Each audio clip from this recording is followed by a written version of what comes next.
Have you ever noticed how the wind carries stories from places you've never been?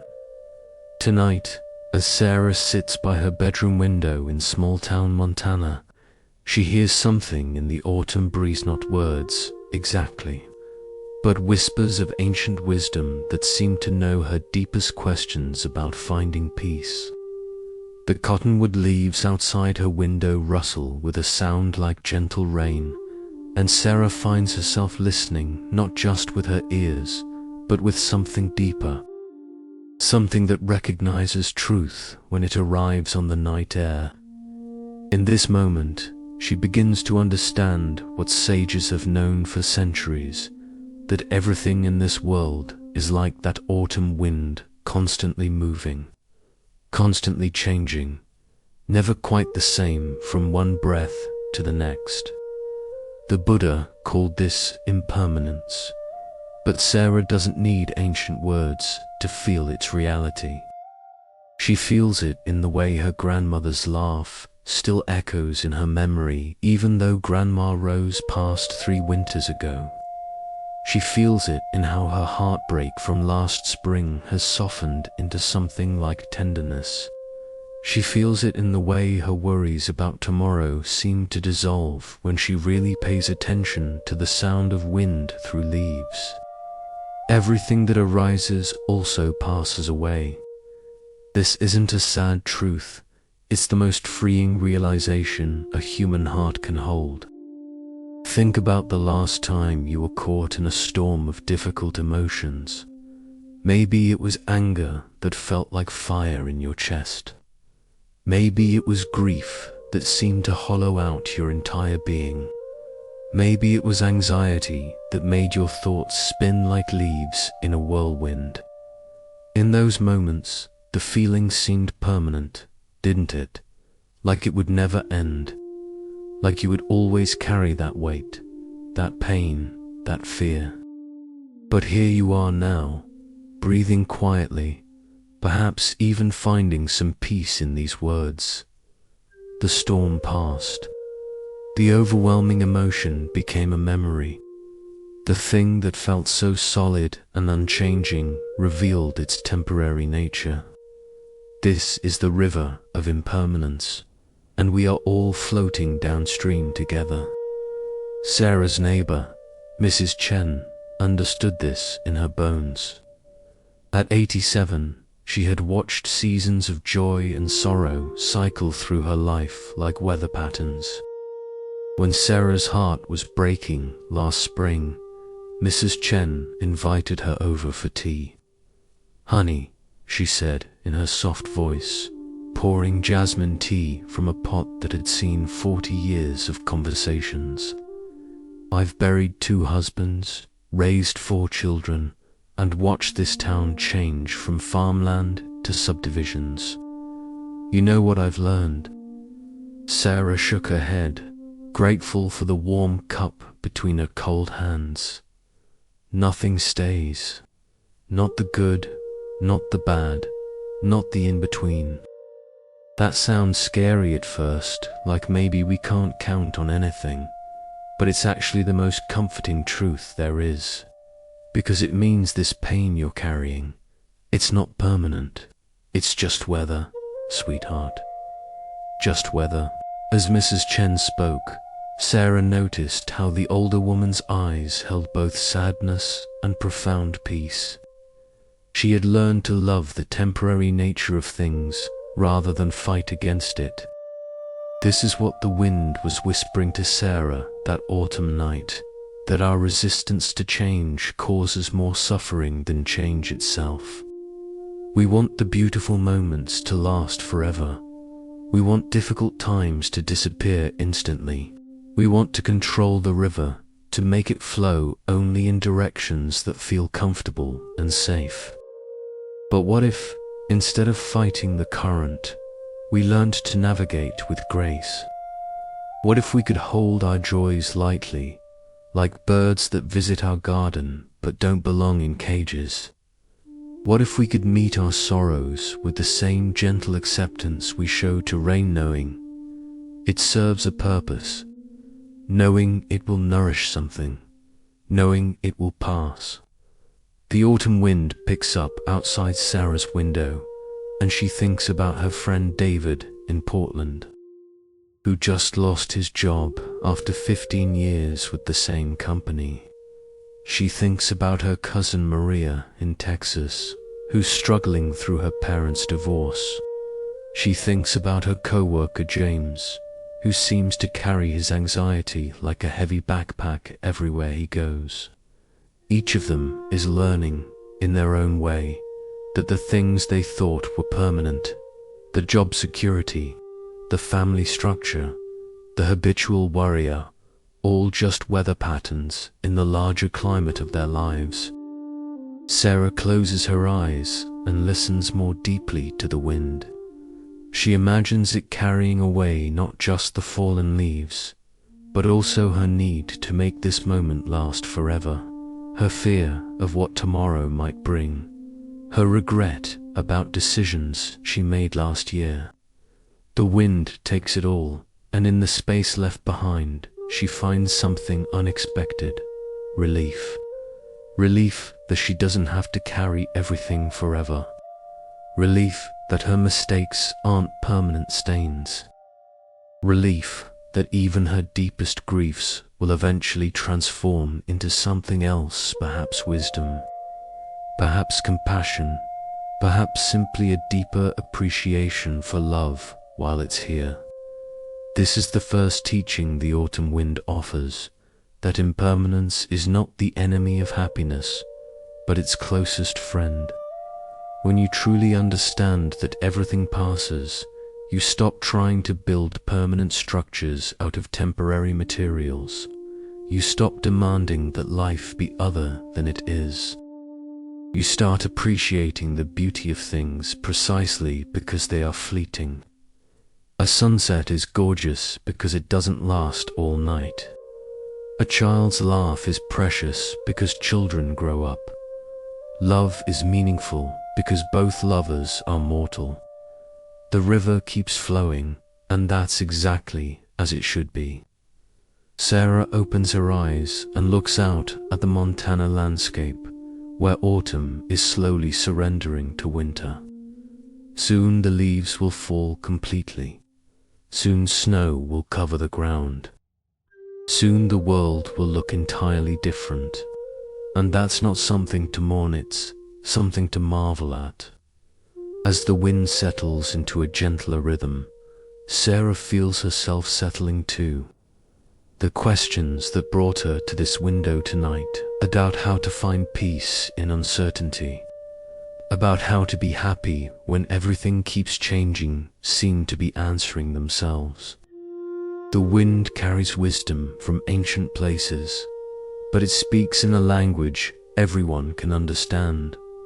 The language of letting go, of flowing forward, of trusting the natural rhythm of arrival and departure that governs all of life. Tomorrow, Sarah will wake to a different sky with different lights, carrying different thoughts and feelings than the ones she holds tonight.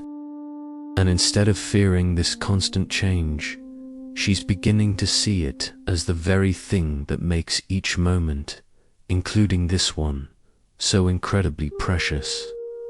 The autumn wind knows this. It has always known this. And now, as she listens with her whole heart, Sarah is beginning to know it too. In a few moments, she will step away from this window and prepare for sleep. The wind will keep blowing through the Montana night, carrying its ancient wisdom to other listeners in other places. And somewhere, perhaps in a city apartment or a cabin in the woods or another small town bedroom, someone else will hear these same whispers and begin to understand that the most profound peace comes not from stopping the river, but from learning to dance with its eternal flow. The wind outside Sarah's window has softened to barely a whisper now, but its message lingers in the quiet space of her room. As she settles deeper into her chair, she finds herself thinking about her friend Marcus in Birmingham, who called her just last week with news that would change everything he thought he knew about holding on. Marcus had been married to his college sweetheart, Jennifer, for 12 years.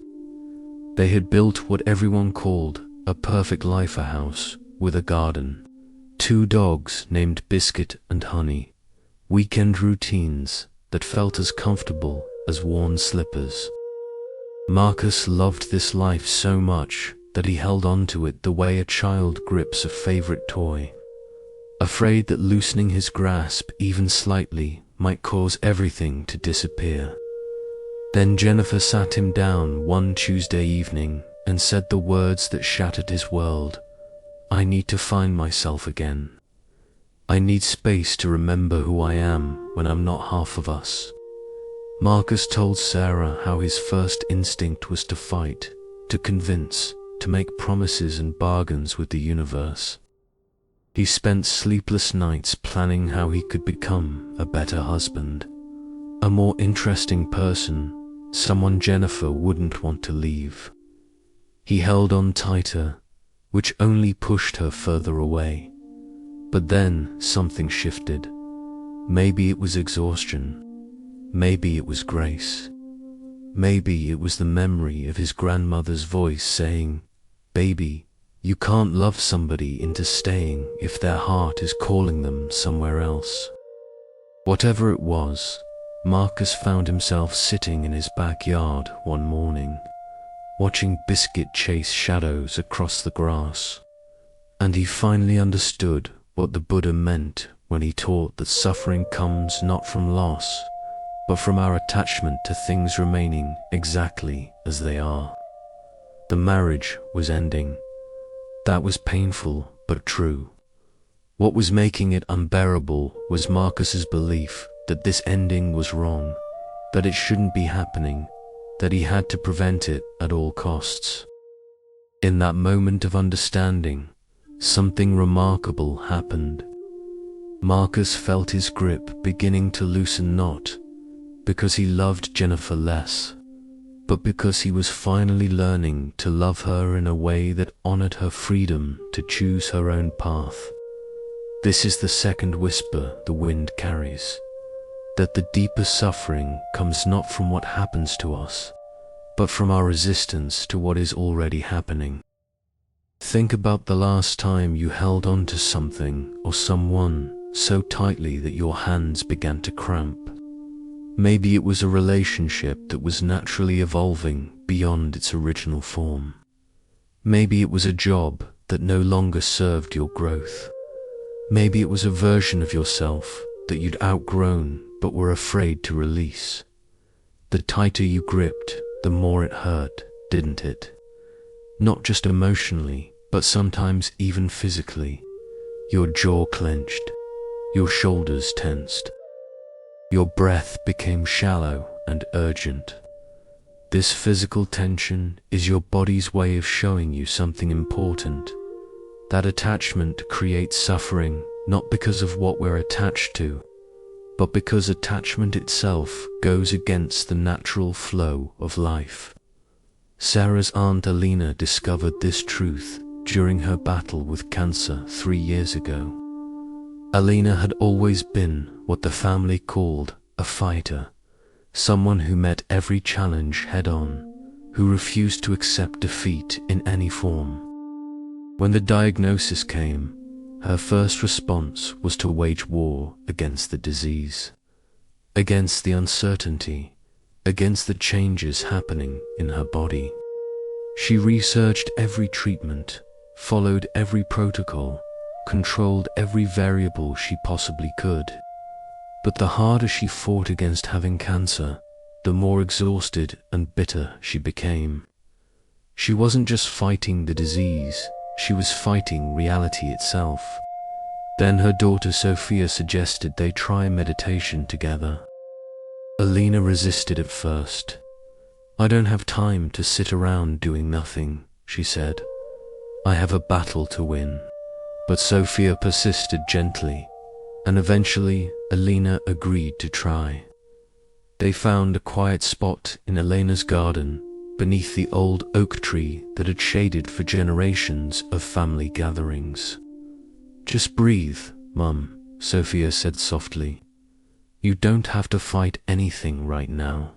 Just breathe." In that first moment of stillness, Alina felt something she hadn't experienced since her diagnosis. Peace. Not because the cancer had disappeared, but because for just a few minutes, she had stopped fighting against its presence. Over the following weeks, Elena's meditation practice deepened. She began to understand the difference between accepting her diagnosis and giving up hope. She could receive treatment with determination while also accepting that the outcome wasn't entirely in her control. This shift from resistance to acceptance didn't make Alina passive, it made her powerful in a completely different way. She approached her healing with the same energy she'd brought to fighting, but now that energy flowed in harmony with her situation rather than against it. When she called Sarah during treatment, Elena's voice carried a quality that surprised everyone who knew her.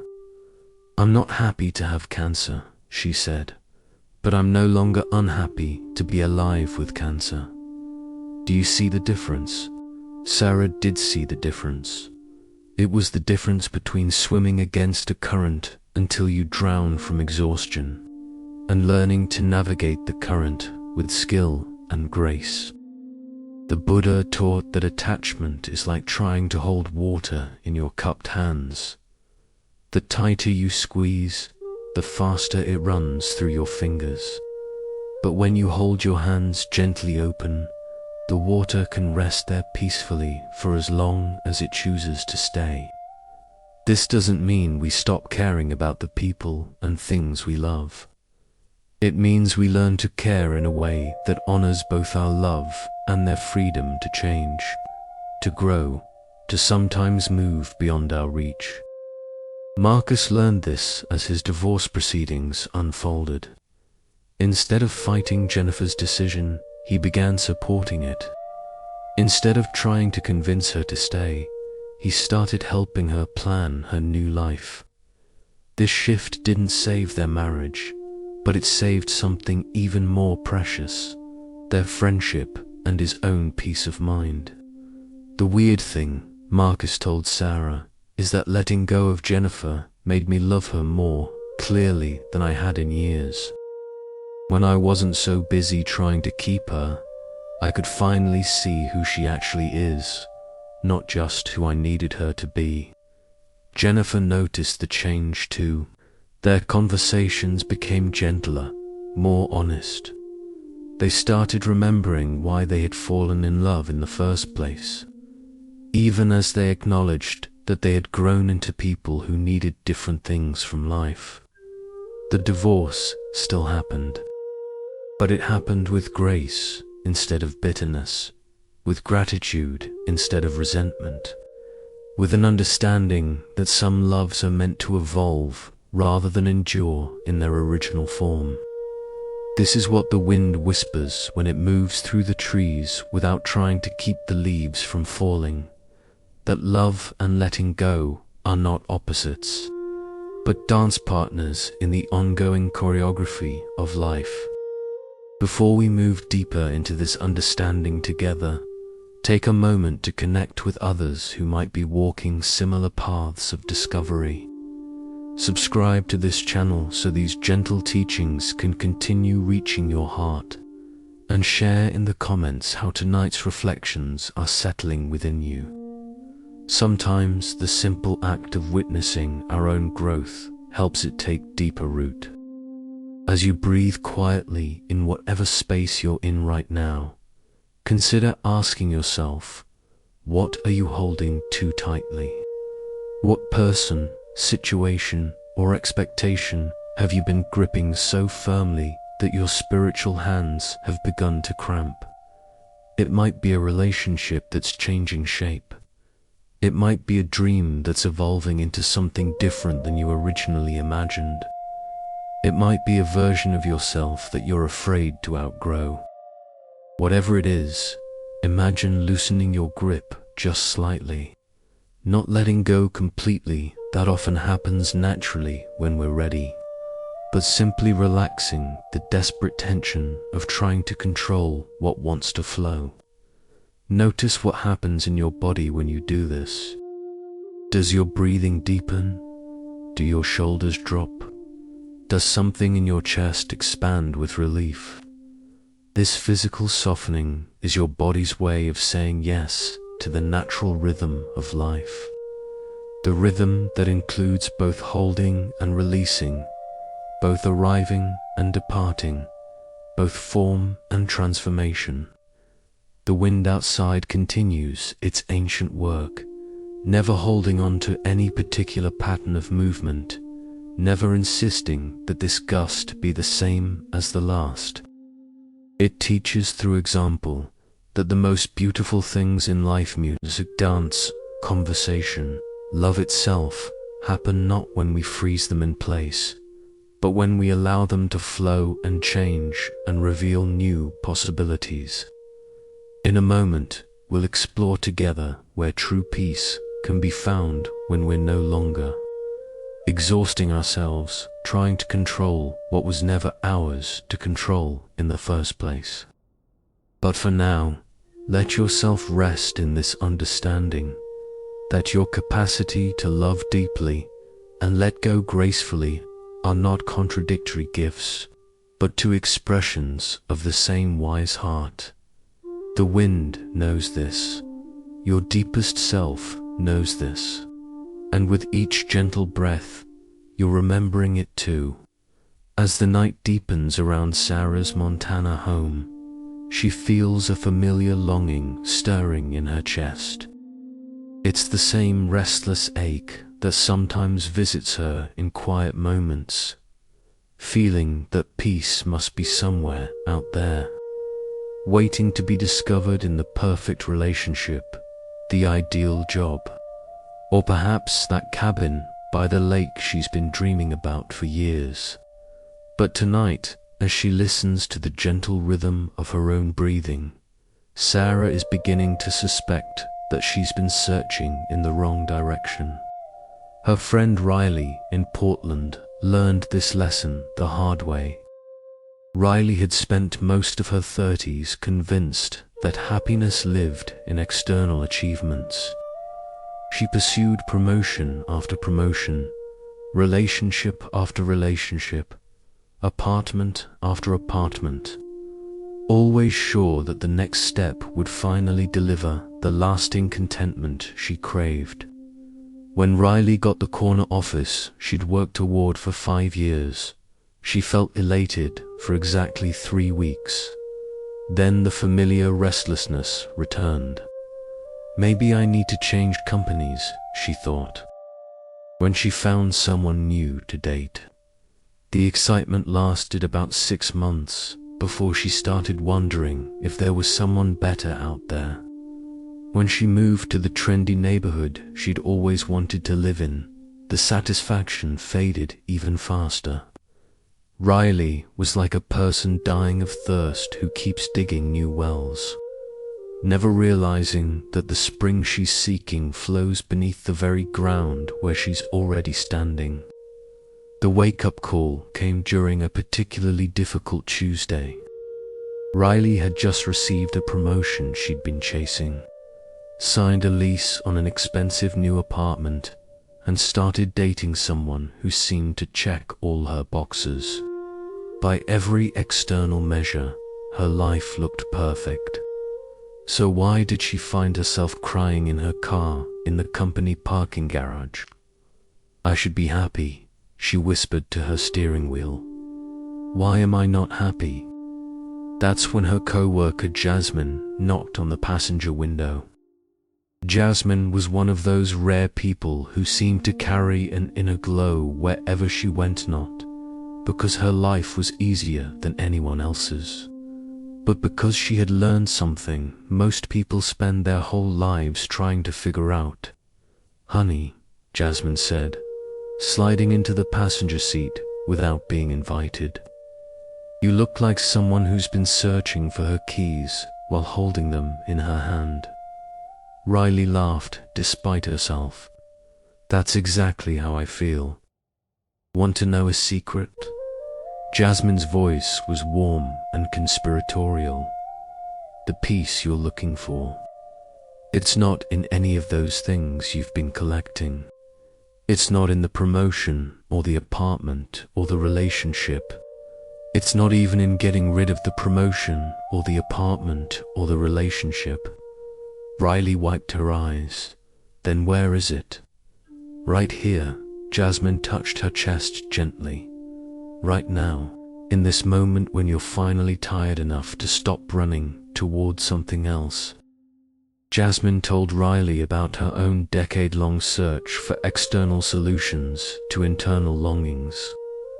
She had traveled to 40 countries looking for enlightenment, spent thousands of dollars on workshops and retreats, changed careers 3 times, and married twice, all in pursuit of a feeling she thought existed somewhere outside herself. The irony, Jasmine said with a soft smile, is that I found what I was looking for on the most ordinary Tuesday imaginable. I was sitting in my kitchen, drinking coffee that wasn't particularly good, looking out at a view that wasn't particularly beautiful, and suddenly I realized I felt completely content. Not because anything special had happened, but because I had finally stopped needing anything special to happen. This is the third teaching the wind carries through the darkness, that peace is not a destination you arrive at, but a quality of attention you can cultivate right where you are.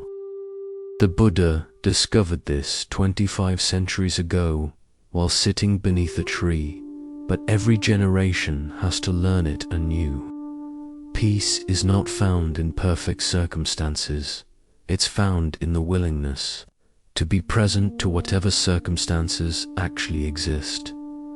Think about the last time you felt truly peaceful, not excited, not entertained, not distracted from your problems, but genuinely at peace.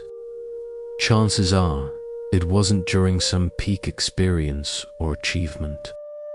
It was probably during a quiet, seemingly unremarkable moment when you weren't trying to get anywhere or be anyone different than who you already were. Maybe you were walking your dog and actually paying attention to the feeling of your feet on the ground. Maybe you were having tea with a friend and really listening to their voice instead of planning what to say next. Maybe you were watching rain on a window and simply letting yourself be present to that small miracle of water and light. In those moments, you weren't peaceful because your external world was perfect. You were peaceful because your internal world had stopped demanding that the external world be different than it was. Sarah's neighbor, Mrs. Chen, embodied this understanding in the simplest ways. Every morning at 7:30, regardless of weather or mood or what the day ahead might bring, Mrs. Chen would sit on her front porch with a cup of tea. Sarah used to think this ritual was about the tea or the porch or the morning air. But one day, when Mrs. Chen invited her to join this daily practice, Sarah realized it was about something much more profound. I used to think I needed special conditions for peace, Mrs. Chen said, settling into her worn wooden chair. Quiet house, beautiful weather, no worries on my mind. But life doesn't offer special conditions very often. So I learned to make any conditions special by bringing my whole attention to them. As they sat together, Sarah noticed how Mrs. Chen's presence transformed the ordinary moment into something sacred. She didn't ignore the sound of traffic or pretend the air wasn't a little too cold. Instead, she included everything, the pleasant and unpleasant, the peaceful and chaotic, in a kind of spacious awareness that refused to reject any part of what was actually happening. "This is my temple," Mrs. Chen said, gesturing not to her porch, but to the quality of attention she was offering to this simple moment. "I carry it with me everywhere I go. This temple of awareness is available to every person, in every circumstance, at every moment. It's not built from special materials or located in particular places. It's constructed from the willingness to be fully present to your own experience, whatever that experience might be." Sarah's cousin David discovered this during the most chaotic period of his life. He was going through a divorce, caring for his aging father, and trying to manage a demanding job that required frequent travel. David felt like he was drowning in responsibilities and obligations. "I kept thinking I'd find some peace when things settled down," David told Sarah during one of their late-night phone conversations. "When the divorce was final, when Dad was more stable, when work slowed down. But things never settled down. They just kept changing into different kinds of unsettled." That's when David's therapist suggested something that sounded almost absurd. What if you tried finding peace in the middle of the chaos instead of waiting for the chaos to end?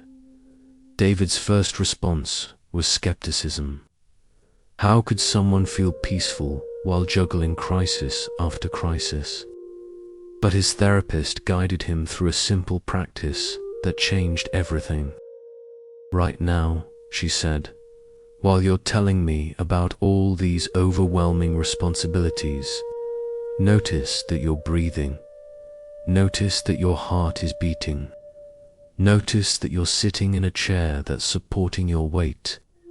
Notice that somehow, in the middle of all this difficulty, you're still fundamentally okay." David felt something shift in that moment. Not because his circumstances had changed, but because he had found a place inside himself that remained stable even when everything around him was in motion. It was like discovering I had an inner room I'd never noticed before, David explained to Sarah. A quiet place that existed regardless of what was happening in the rest of the house. This inner room is what spiritual teachers throughout history have called the sanctuary of the present moment. It's not a place you have to build or earn or travel to find. It's where you already are, beneath all the stories and worries and plans that usually occupy your attention. The wind outside Sarah's window moves through the darkness without needing the darkness to be different. It doesn't wait for daylight to begin its work. It doesn't require permission from the trees before it starts to blow. It simply moves with complete presence through whatever conditions it encounters. This is the kind of peace that doesn't depend on external circumstances, the peace that flows from within like an underground spring, available to nourish your life regardless of what season you're currently experiencing. As Sarah sits in her quiet room, she begins to understand why all her efforts to create the perfect life had left her feeling more anxious rather than more peaceful. She had been trying to control her external world in order to feel better internally, when what she really needed was to tend her internal world so she could engage more skillfully with whatever her external world presented. The difference is profound. When you're dependent on external conditions for your peace, you become a prisoner of circumstances. Every change in your environment threatens your well-being. Every unexpected challenge feels like a personal attack on your right to be happy. But when you learn to access peace from within, you become like water that can flow around any obstacle, taking the shape of whatever container it finds itself in, while never losing its essential nature. This doesn't mean you stop caring about improving your life circumstances. It means you stop making your inner peace hostage to whether those improvements happen according to your timeline and preferences. Riley discovered this difference over the months following her breakdown in the parking garage. She didn't quit her job or end her relationship or move out of her apartment. Instead, she began each day with 10 minutes of simply sitting quietly, not trying to fix or change anything, just practicing the art of being present to whatever was already there. Gradually, her relationship with her achievements began to shift. The promotion was still meaningful, but it wasn't carrying the impossible weight of making her happy. The apartment was still beautiful, but its beauty was now an addition to her contentment rather than the source of it. The relationship was still important, but she no longer needed it to complete some missing piece of herself.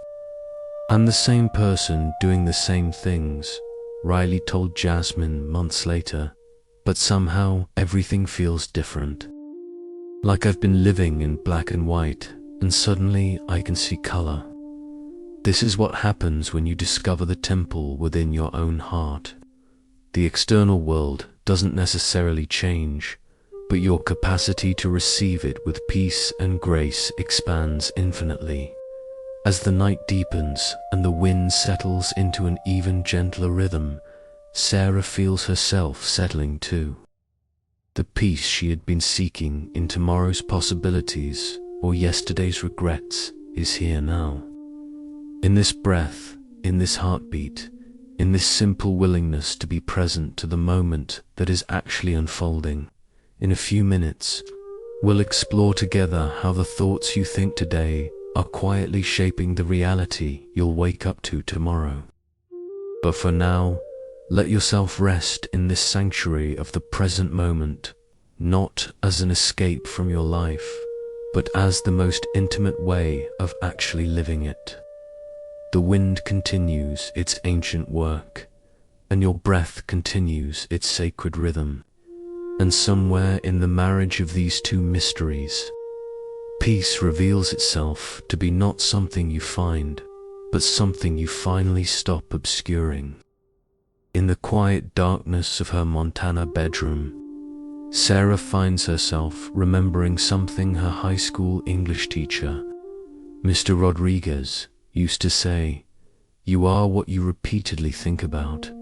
Your mind is a garden, and every thought is a seed." At 17, those words had seemed like just another inspirational quote on a classroom poster. Now, at 32, Sarah is beginning to understand that Mr. Rodriguez was sharing one of the most practical and transformative truths a human being can grasp. Her friend Marcus in Birmingham discovered this truth during the months following his divorce. After Jennifer moved out, Marcus found himself caught in what felt like a hurricane of negative thinking. Every morning, he would wake up and immediately begin the same painful mental routine, replaying arguments from their marriage, imagining how different his life might have been if he'd made better choices, worrying about whether he'd ever find love again. For weeks, Marcus lived in this loop of regret and anxiety, not realizing that he was actively watering seeds of suffering in the garden of his mind. Each repetitive thought was strengthening neural pathways that made those same thoughts more likely to arise again the next day and the day after that. The breakthrough came during a conversation with his friend Antonio, a therapist who had been watching Marcus's spiral with growing concern. "Marcus," Antonio said gently, "I want you to try something. For the next week, I want you to notice your thoughts the way you'd notice what's growing in your actual garden. Don't judge them, don't try to stop them, just observe them. Are you planting roses or weeds?" Marcus was skeptical at first. "Thoughts just happen," he protested. "I can't control what pops into my head." "You're right," Antonio agreed. You can't control the first thought that arises, but you can choose which thoughts you give your attention to, which ones you water with your focus, and which ones you let wither from neglect. That week, Marcus began to pay attention to his mental patterns with the same care he gave to his actual garden behind the house. What he discovered shocked him. He realized that he was spending hours each day nurturing thoughts that made him feel hopeless and bitter.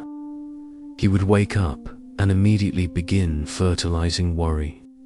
He would drive to work while cultivating resentment. He would go to bed after a long day of tending grievances and regrets. It was like I had been carefully growing a garden full of poison ivy. Marcus told Sarah later, and then wondering why I felt so miserable all the time. This is the fourth teaching that moves through the wind, that your thoughts are not random events that happen to you, but seeds you can learn to plant with intention and wisdom. The Buddha taught this truth in the very first verses of the Dhammapada. All that we are arises with our thoughts. With our thoughts, we make the world. But you don't need to be a Buddhist to understand that the quality of your inner life shapes the quality of your outer experience. Think about someone you know who seems to live in a world full of problems and difficulties. Notice how they talk about their experiences, how they interpret events, how they predict what will happen next. Chances are they have become experts at planting and tending thoughts of victimhood, pessimism, and complaint. Now think about someone who seems to navigate life's challenges with grace and resilience.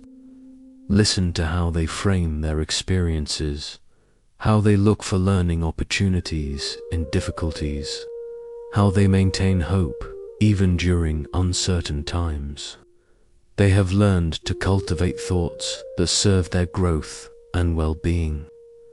Both people face similar external challenges, relationship difficulties, work stress, health concerns, financial pressures. The difference lies not in their circumstances, but in the mental seeds they choose to water each day. Sarah's aunt Alina understood this deeply during her cancer treatment. When she first received her diagnosis, Alina's mind became a greenhouse for catastrophic thinking. She spent entire days imagining worst-case scenarios, rehearsing conversations with doctors about terminal prognoses, and mentally planning her own funeral. I was living in a horror movie that existed only in my head, Alina told Sarah. But the thoughts felt so real that my body was responding as if all those terrible things were actually happening right now. Elena's daughter, Sophia, noticed that her mother's physical symptoms seemed to worsen during periods of intense negative thinking. When Elena spent the morning catastrophizing, she would have less energy for treatment.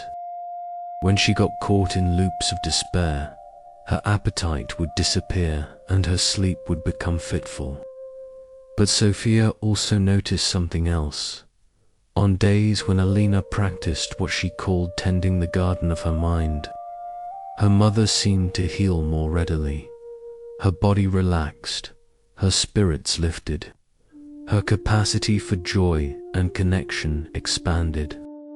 "Mum," Sophia said one afternoon as they sat together in Elena's actual garden, "what if healing isn't just about what's happening in your body? What if it's also about what's happening in your thoughts?" This question changed everything for Elena. She began to approach her thinking with the same intentionality she brought to growing her roses and tomatoes.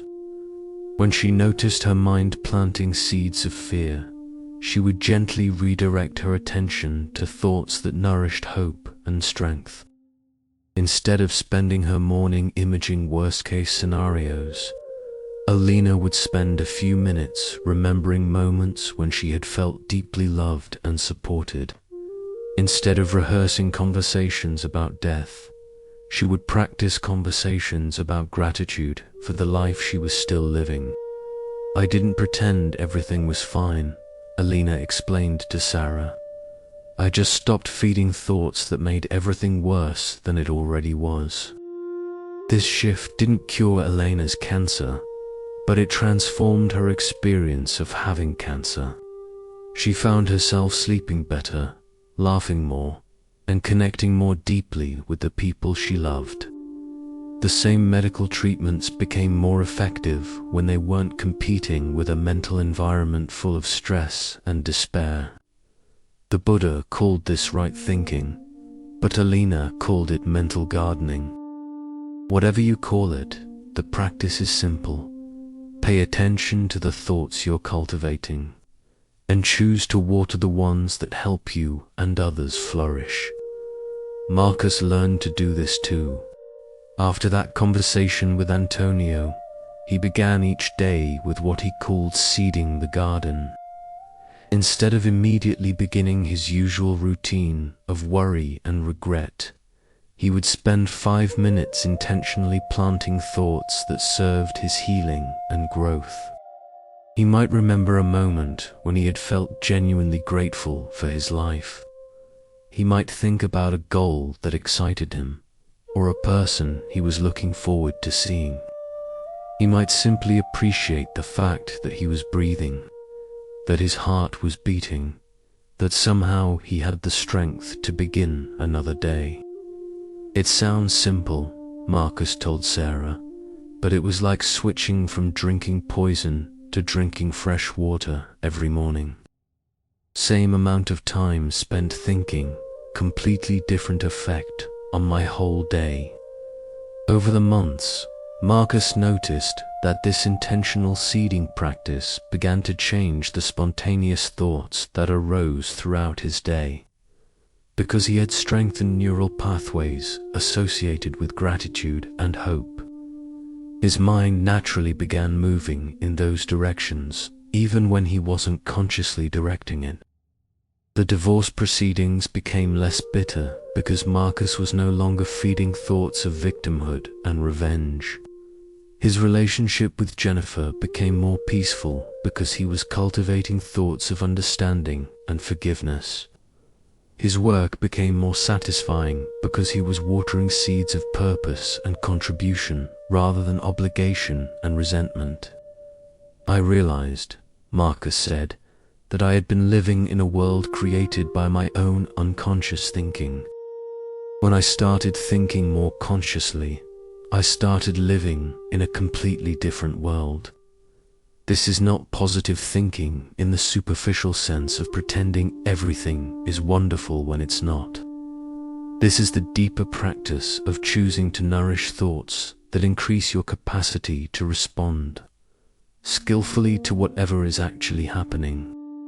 When Sarah's friend David was caring for his aging father while going through his divorce, he discovered that his habitual mental patterns were making an already difficult situation nearly unbearable. His mind had become expert at planting seeds of overwhelm, resentment, and self-pity. "I would wake up already exhausted," David told Sarah, "because I was spending all my mental energy imagining how hard the day was going to be before it even started." David's therapist taught him a simple practice that revolutionized his experience.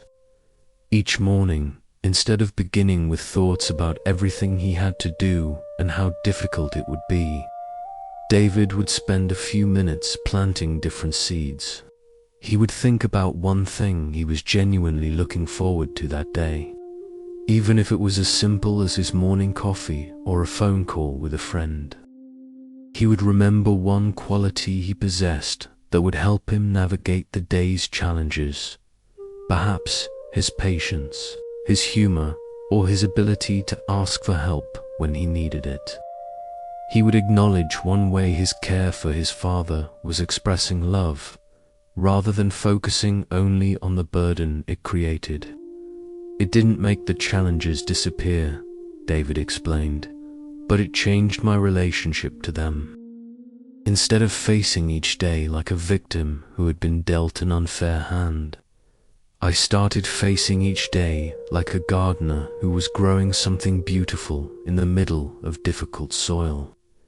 The external circumstances of David's life remained challenging for many months, but the quality of his inner life, his daily experience of thoughts, emotions, and responses transformed completely. He was working with the same raw materials, but creating an entirely different kind of life from them.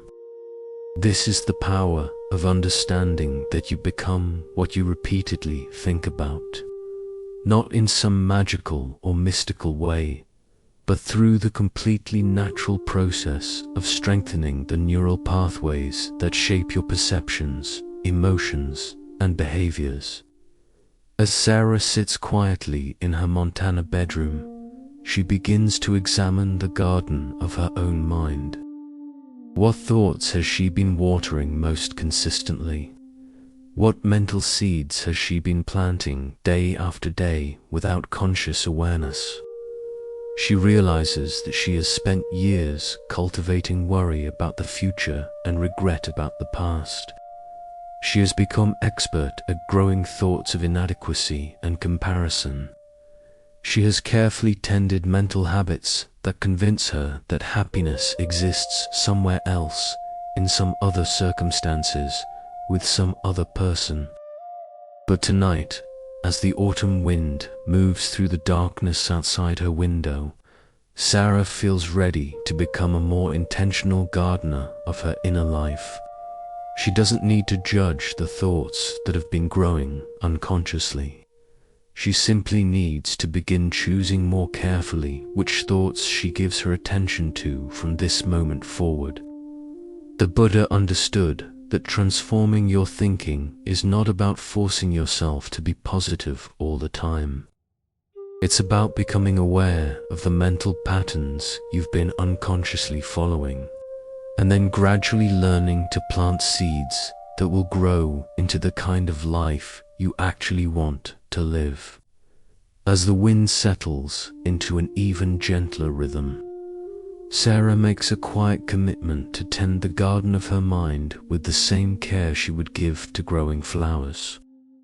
Tomorrow morning, she will begin the practice of seeding her consciousness with thoughts that serve her flourishing rather than her suffering, because she is finally beginning to understand what Mr. Rodriguez knew all those years ago, that her thoughts are not just random events that happen to her, but the very building blocks from which she constructs her daily experience of being alive.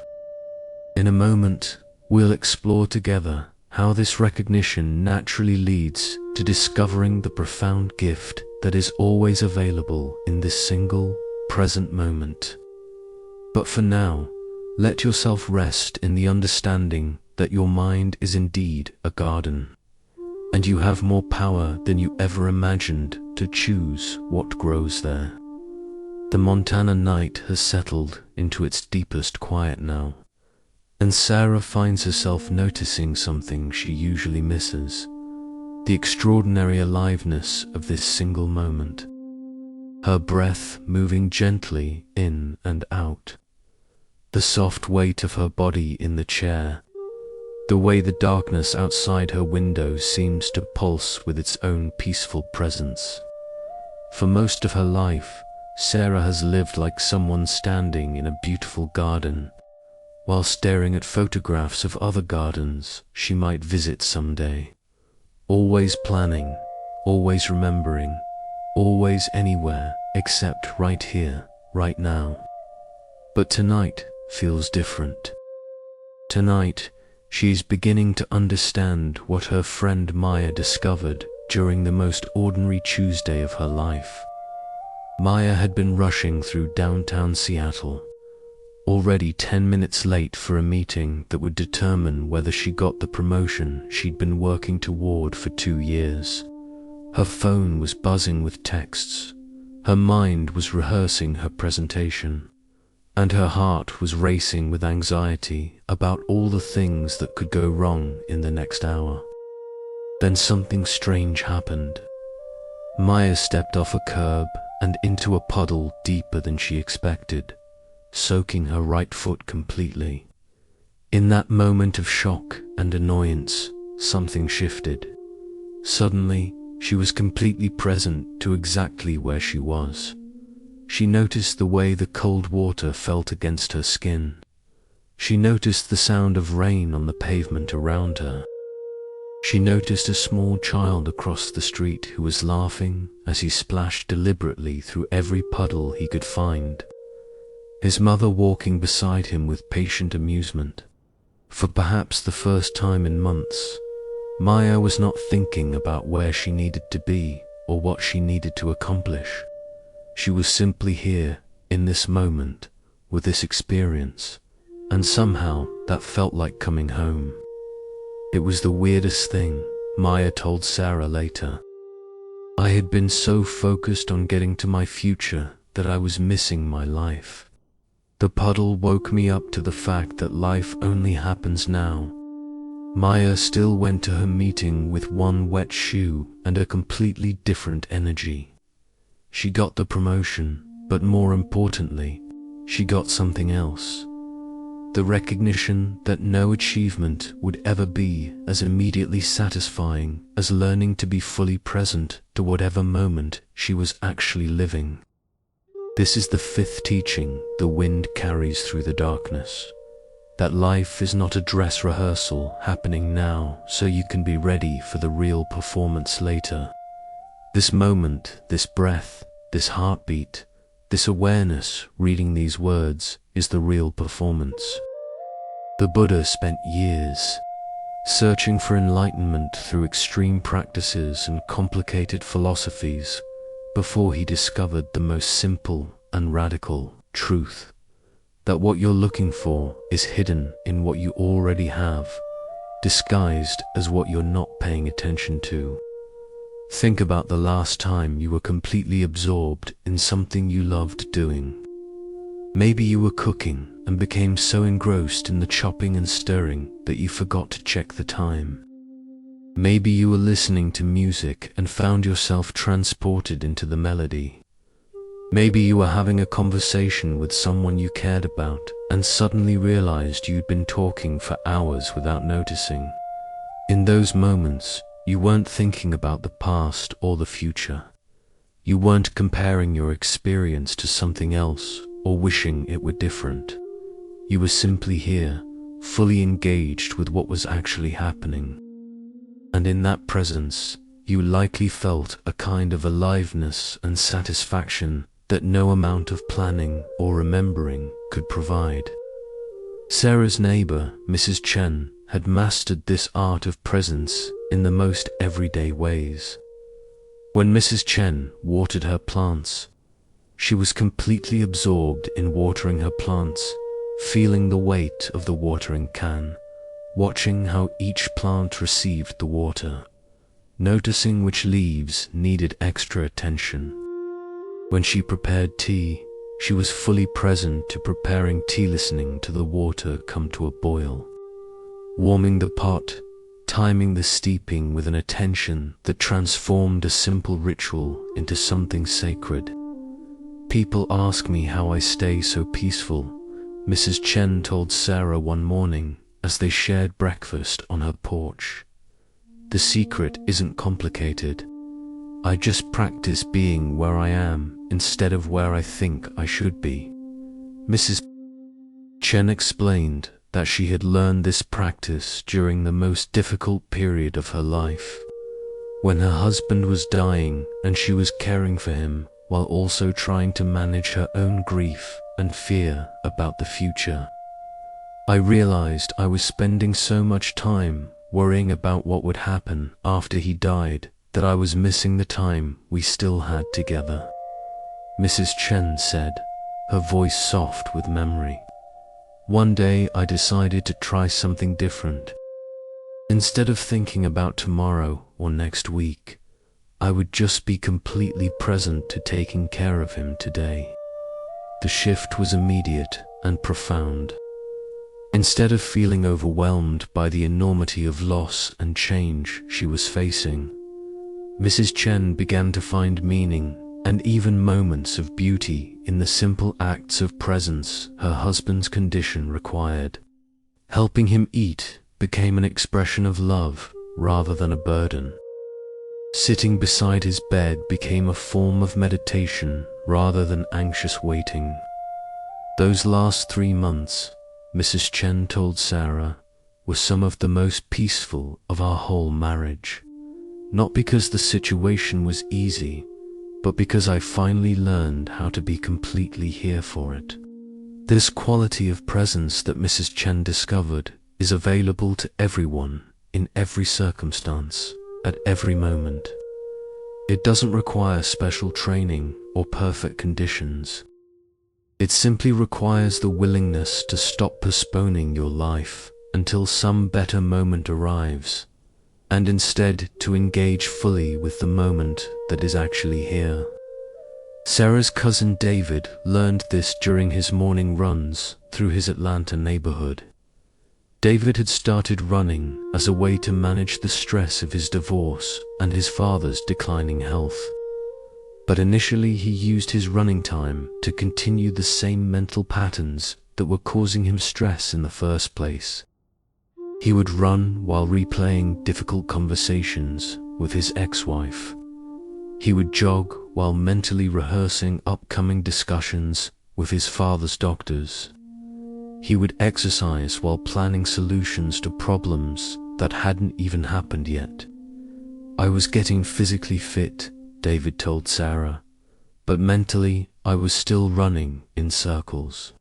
Then David's running partner James introduced him to what he called presence practice while running. Instead of using his exercise time to think about everything else in his life, David began experimenting with being completely present to the experience of running itself. He started noticing the rhythm of his feet on the pavement. He began paying attention to how his breathing changed as he moved up hills and down slopes. He started really seeing the neighborhood he had been running through for months without truly observing. It was like I had been sleepwalking through my own life, David said. Suddenly, I was awake to things that had been right in front of me the whole time. The way morning light hit the oak trees, the sound of birds starting their day, the feeling of my own body moving through space. This shift from mental running to present running changed more than just David's exercise routine. He began to understand that presence was a skill he could practice anywhere, anytime. He started bringing the same quality of attention to conversations with his father, to meetings at work, to simple activities like making dinner or folding laundry. I realized, David told Sarah, that I had been living my life like someone watching a movie while thinking about what movie to watch next. When I started actually watching the movie I was in, everything became more vivid and meaningful. This is not about forcing yourself to enjoy every moment or pretending that difficult experiences are pleasant. It's about recognizing that even challenging moments become more manageable.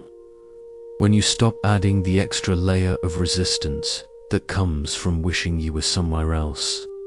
Sarah's friend Riley discovered this during her chemotherapy treatments for breast cancer. Initially, Riley approached each treatment session like something to endure and get through as quickly as possible.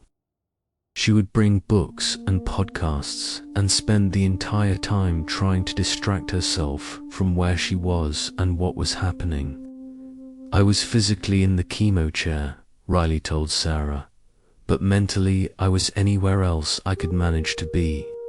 Then Riley met another patient, an elderly man named Frank, who seemed to approach his treatments with a completely different attitude.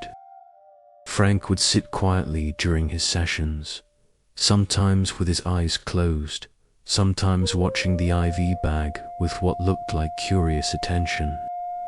"You seem so peaceful," Riley told Frank one day.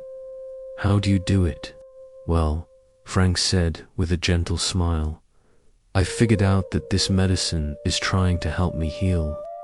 So instead of fighting against being here, I practice being grateful for being here. I watch the medicine go into my body and I thank it for its work." Riley was skeptical at first. How could someone be grateful for chemotherapy? But she decided to try Frank's approach during her next session. Instead of distracting herself from the experience, Riley began paying attention to it. She noticed the competence and kindness of her nurses. She appreciated the other patients and their various ways of coping with their treatments. She even found herself feeling grateful for the medicine that was working to heal her body, despite its unpleasant side effects. "It didn't make the chemo pleasant," Riley explained to Sarah, "but it made it meaningful. Instead of just enduring those hours, I was actually living them." This shift from enduring to living, from distraction to presence, from postponement to engagement, is available in every moment of every day. It's the difference between waiting for your life to begin and recognizing that your life is already happening right now. The Buddha taught that the present moment is the only place where life actually occurs. The past exists only in memory, the future only in imagination. But this moment, this breath, this heartbeat, this awareness is real and alive and available for your complete participation. Sarah sits in her Montana bedroom, and for perhaps the first time in months, she is not somewhere else in her mind. She is not planning tomorrow or reviewing yesterday. She is here, now, breathing quietly in the darkness, feeling the soft texture of her blanket, listening to the gentle sounds of night settling around her home. In this simple presence, Sarah discovers something remarkable. She is not anxious about the future because the future is not happening now. She is not depressed about the past because the past is not happening now. She is simply alive in this moment, and this moment is peaceful. This doesn't mean that tomorrow won't bring challenges or that yesterday's difficulties have disappeared. It means that right now, in this present moment, she is fundamentally okay. Her breath is flowing, her heart is beating. She is warm and safe and capable of experiencing wonder at the simple miracle of being conscious in a conscious universe. The wind outside continues its ancient rhythm, never rushing toward the next gust, never lingering in the memory of the previous breeze. It moves with complete presence through each moment of its flowing, teaching by example what it means to be fully alive to what is actually happening. As Sarah breathes quietly in her chair, she begins to understand that every moment of her life has been offering her this same gift of presence, this same invitation to step fully into her own experience instead of always preparing for some other experience that might come later.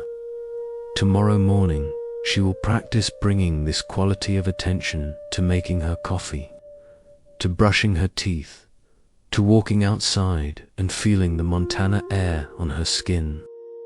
She will experiment with being completely present to conversations with friends, to her work, to the simple activities that make up her daily life, because she is finally beginning to understand what Maya learned in that puddle, what Mrs. Chen discovered while caring for her dying husband, what David found during his morning runs, that the gift you've been seeking is already being given in this moment.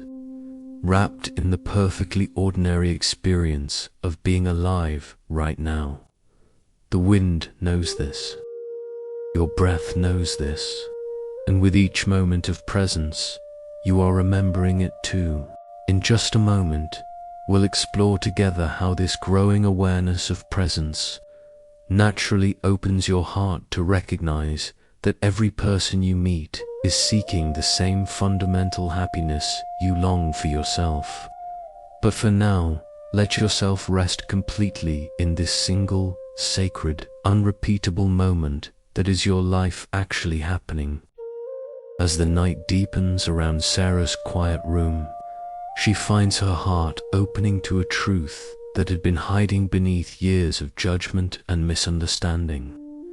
In this peaceful stillness, she begins to see beyond the surface of human behavior to something more fundamental and tender. Earlier this week, Sarah had been frustrated with her co-worker Jake, who had been particularly difficult during meetings, interrupting others, dismissing ideas, and generally creating tension in what should have been collaborative conversations. Sarah's initial response was to label Jake as arrogant and inconsiderate, someone who simply didn't care about other people's feelings. But tonight, as Sarah sits in this expanded awareness that presence brings, she finds herself wondering about Jake's experience from the inside. What might it feel like to be Jake? What kind of pain or fear might drive someone to behave in ways that push other people away? Then Sarah remembers something that happened 6 months ago. Jake had mentioned, almost in passing, that his teenage daughter had been struggling with depression and had recently been hospitalized. He had said it quietly, matter-of-factly, as if reporting the weather. But now Sarah wonders, what would it be like to go to work every day carrying that kind of worry?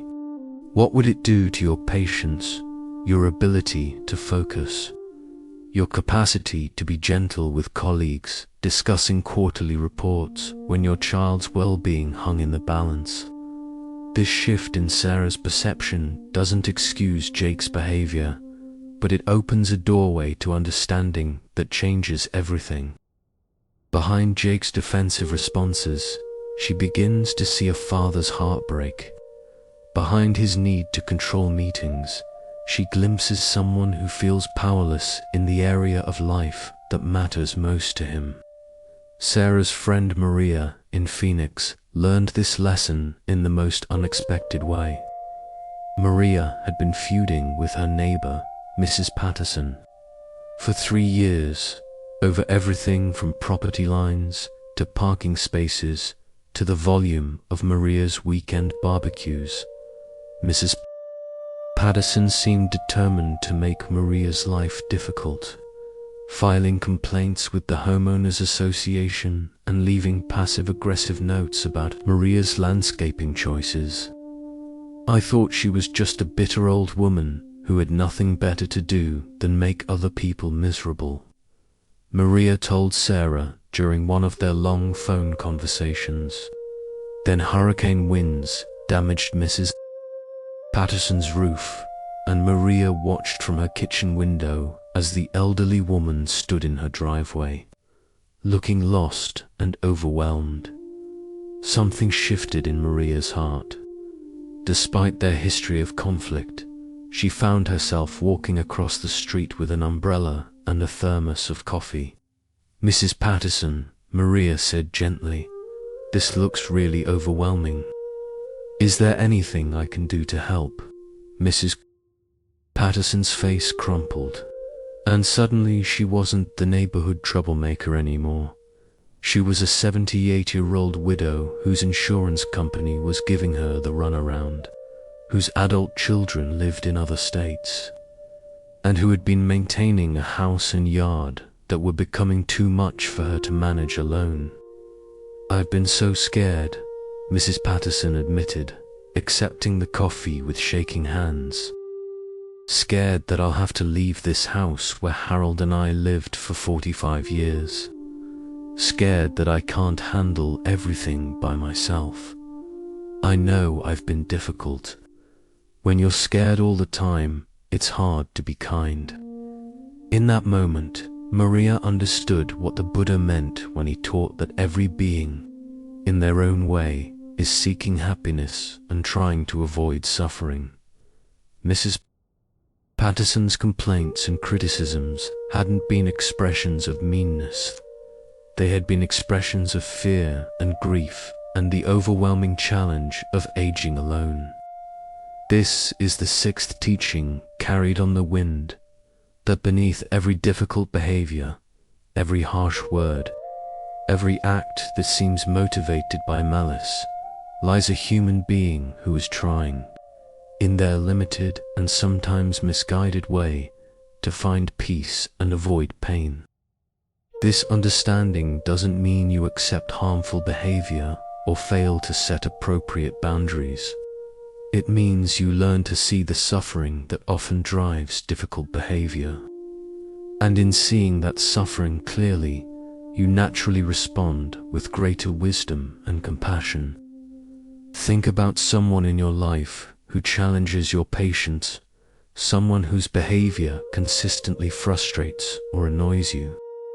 Now imagine that person as a child, perhaps 5 or 6 years old, experiencing their first disappointment or fear or heartbreak. Can you see how that small, vulnerable person is still alive inside the adult who troubles you now? This isn't about making excuses for harmful actions or pretending that difficult behavior doesn't matter. It's about recognizing that understanding the roots of someone's actions gives you more choices about how to respond to them.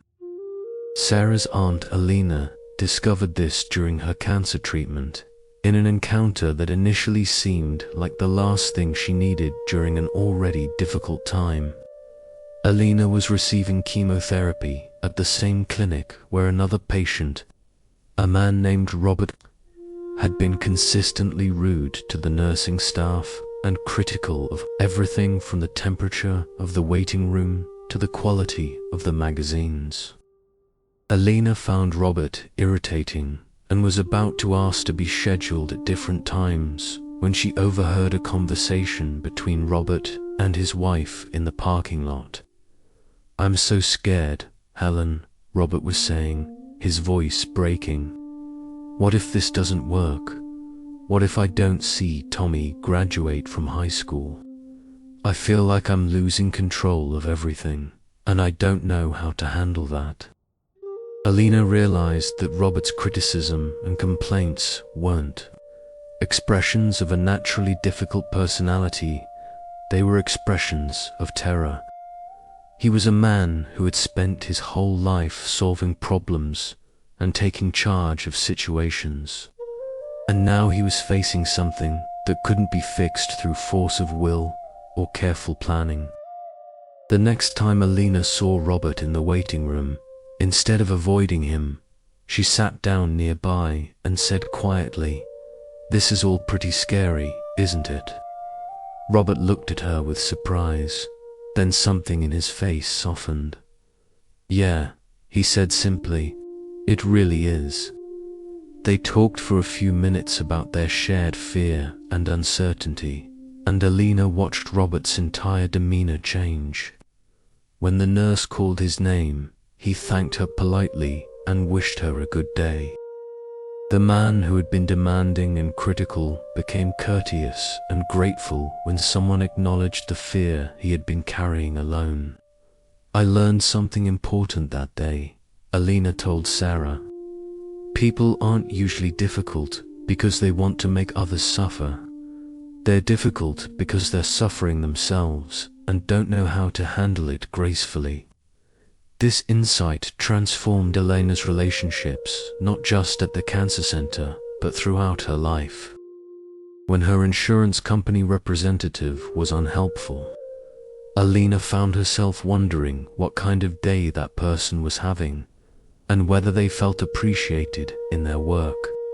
When a store clerk was impatient, Alina considered what pressures might be weighing on someone earning minimum wage in a demanding retail environment. The Buddha taught that anger and hatred are never overcome by more anger and hatred, but only by understanding and love. This doesn't mean being passive in the face of injustice or harmful behavior. It means responding from a place of clarity rather than reactivity, with wisdom rather than defensiveness. Sarah's friend David learned this lesson during his contentious divorce proceedings. David's ex-wife Sandra had been making the process as difficult as possible, fighting over every detail and seeming to take pleasure in creating obstacles and complications. "I was so angry with her," David told Sarah. "I couldn't understand why she was being so vindictive when we had once loved each other enough to get married." David's therapist suggested an exercise that seemed almost impossible at first. Try to imagine what Sandra might be feeling that's driving this behavior. What fears or hurts might be underneath her anger?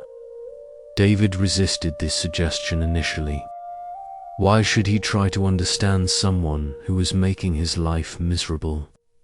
But gradually, he began to consider Sandra's perspective. She had given up her career to support his education and advancement. She had sacrificed her own professional development to create the stability their marriage had depended on. Now, facing divorce in her late 30s, she was terrified about her financial security and her ability to rebuild her life. "I realized," David said, "that Sandra wasn't trying to hurt me out of pure malice. She was trying to protect herself because she felt vulnerable and scared about her future." This understanding didn't make David accept unreasonable demands or stop advocating for fair terms in their divorce, but it allowed him to respond to Sandra's fear rather than react to her anger. He began approaching their negotiations with acknowledgement of her legitimate concerns rather than defensiveness about her accusations. The shift in David's approach created space for Sandra to respond differently to when she felt heard and understood rather than judged and dismissed. Her defensive behavior began to soften. Their divorce still happened, but it happened with less bitterness and more recognition of their shared humanity. This is what the Buddha meant when he taught loving kindness, the sentimental idea that everyone is wonderful exactly as they are, but the deeper recognition that everyone is struggling in their own way to find happiness and avoid suffering, often with limited tools and understanding. When you truly grasp this truth, your relationships begin to transform. Instead of taking other people's behavior personally, you start to see it as information about their inner state. Instead of responding to difficult people with more difficulty, you find yourself naturally responding with greater patience and wisdom. Sarah thinks about her co-worker Jake again, and she feels her heart softening toward him. Tomorrow, instead of avoiding him or responding to his defensiveness with her own irritation, she might find a gentle way to acknowledge the pressure he's been under. Maybe she'll simply ask how his daughter is doing and really listen to his answer. This doesn't mean Sarah will accept disrespectful behavior in meetings or fail to advocate for productive collaboration. It means she approached those challenges from a place of understanding rather than judgment, with curiosity about what might help rather than frustration about what's wrong. The wind outside Sarah's window moves with this same quality of universal compassion, touching every tree and building and person with the same gentle presence, never discriminating between the beautiful and the difficult, the pleasant and the challenging. As Sarah sits quietly in her bedroom, She feels her heart expanding to hold this truth, that every person she encounters tomorrow, the cheerful barista, the impatient driver, the overwhelmed co-worker, the lonely neighbor is, in their own way, seeking the same peace and happiness she seeks for herself. This recognition doesn't make her naive about the reality of harmful behavior or the need for healthy boundaries.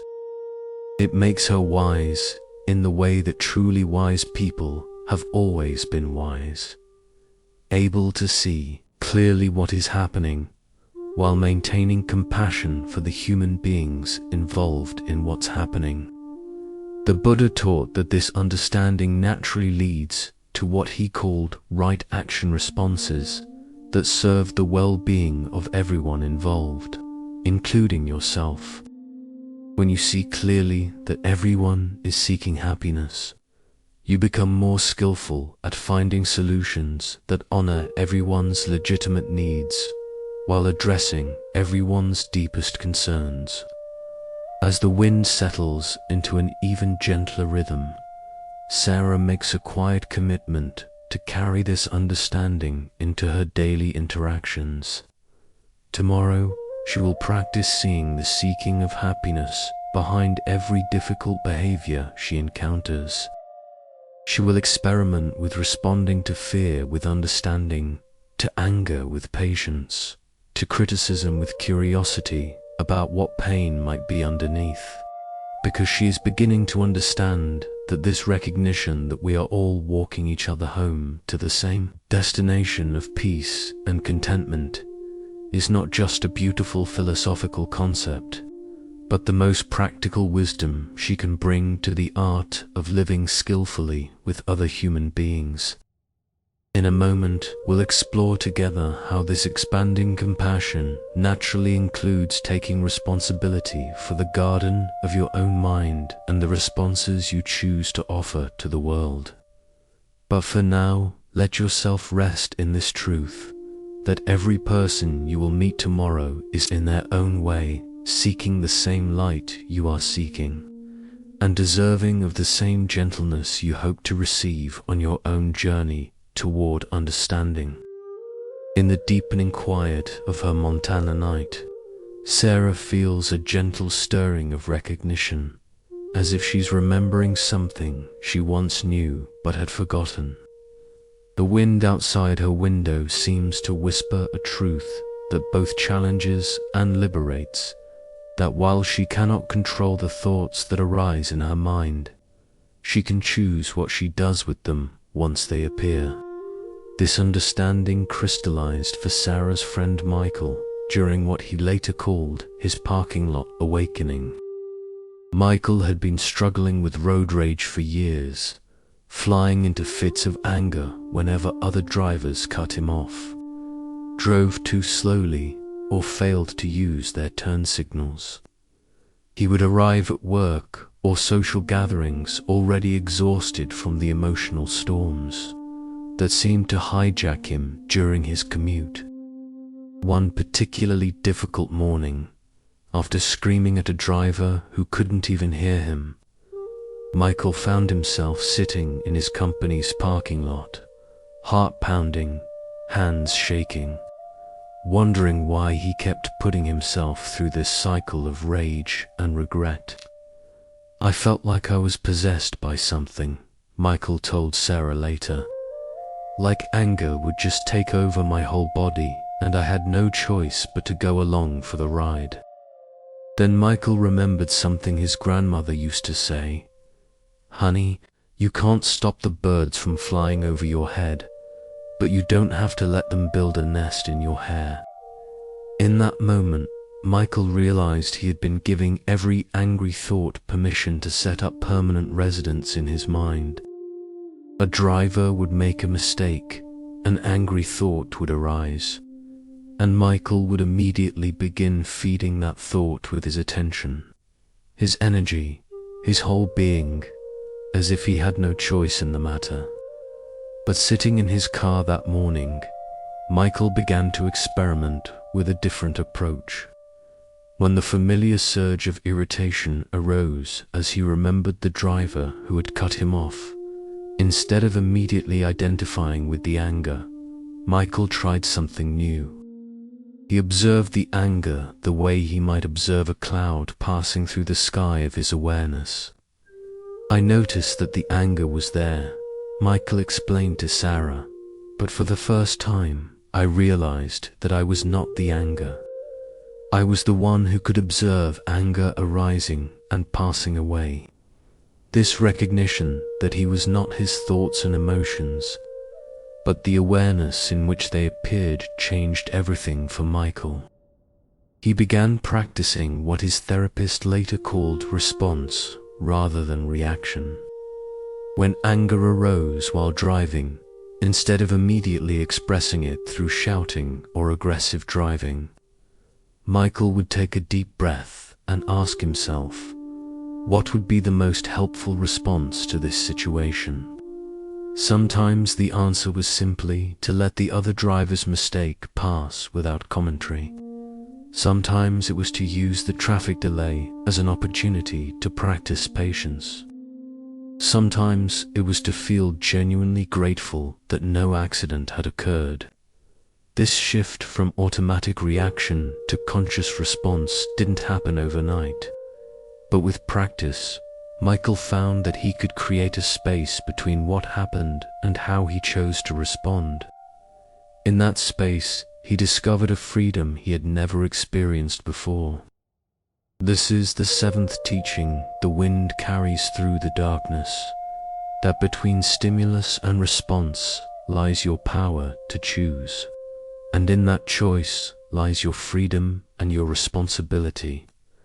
The Buddha taught that while you cannot control the arising of thoughts and emotions, you are responsible for what you do with them once they appear. This responsibility is not a burden, it's the very foundation of your liberation from unconscious patterns that cause suffering for yourself and others. Think about the last time you reacted to something in a way you later regretted. Maybe you snapped at someone you love during a moment of stress. Maybe you sent an angry email when you were feeling frustrated. Maybe you made a decision based on fear that you wouldn't have made from a place of clarity. In each of these situations, there was likely a moment, perhaps very brief, when you could have chosen differently. A pause when you might have taken a breath, asked yourself what response would serve everyone involved, and acted from wisdom rather than impulse.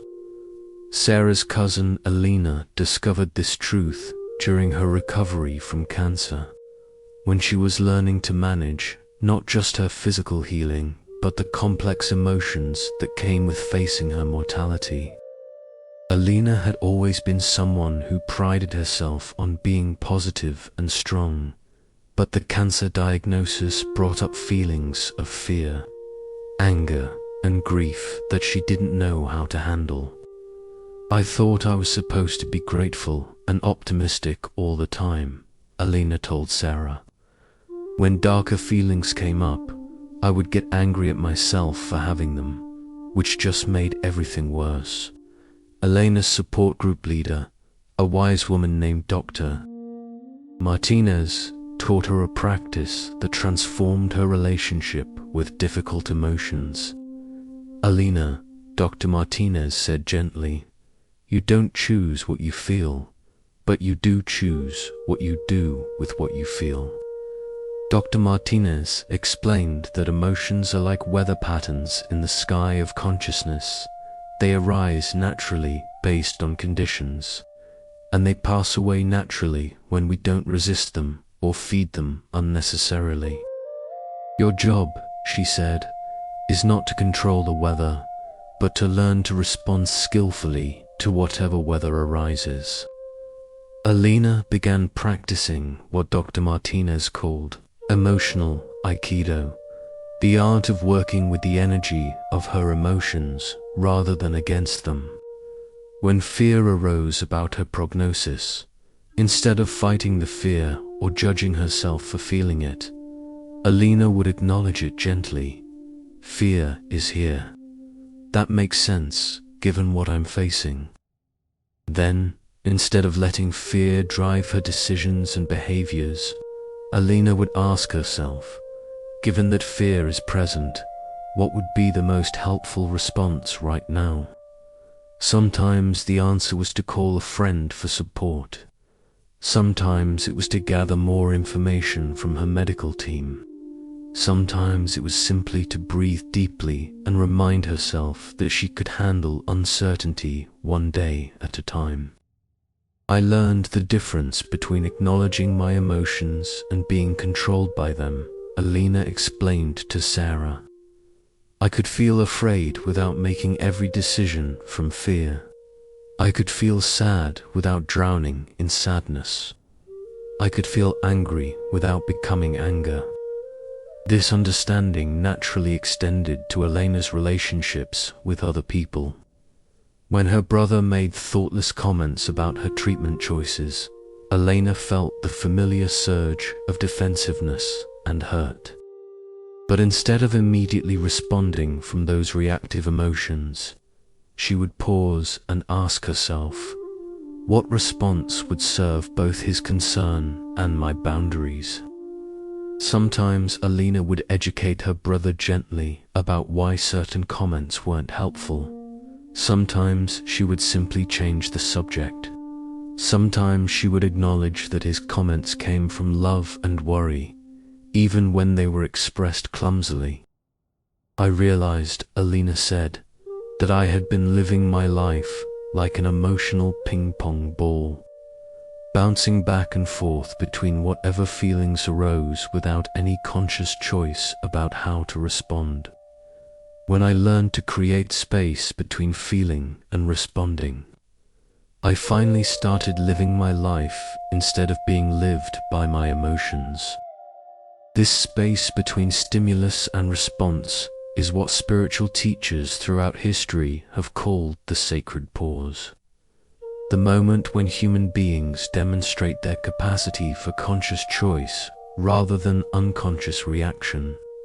Sarah's friend David discovered this space during his father's final illness, when the combination of grief, exhaustion, and family dynamics created a perfect storm of emotional reactivity. David had been snapping at nurses, arguing with his siblings about treatment decisions, and generally responding to his father's decline with a kind of desperate control that was making an already difficult situation much harder. I was acting like a crazy person, David told Sarah, but I felt like I couldn't help myself. The emotions were so big and overwhelming that they seemed to take over my whole personality. David's wake-up call came when his father, in a rare moment of clarity, looked at him with gentle eyes and said, "Son, I know you're hurting, but the way you're hurting is hurting other people too." That night, David sat alone in the hospital waiting room and asked himself a question he had never considered before. Who am I when I'm not being driven by my emotions? The answer came as a kind of quiet recognition. Beneath all the reactive emotions, the fear, grief, anger, and desperation, David found a quality of steady presence that had been there all along, like a still lake beneath turbulent surface waves. I realized, David said, that I had always thought I was my emotions. When I was angry, I was an angry person. When I was sad, I was a sad person. But in that hospital waiting room, I discovered that I was actually the space in which emotions could arise and pass away.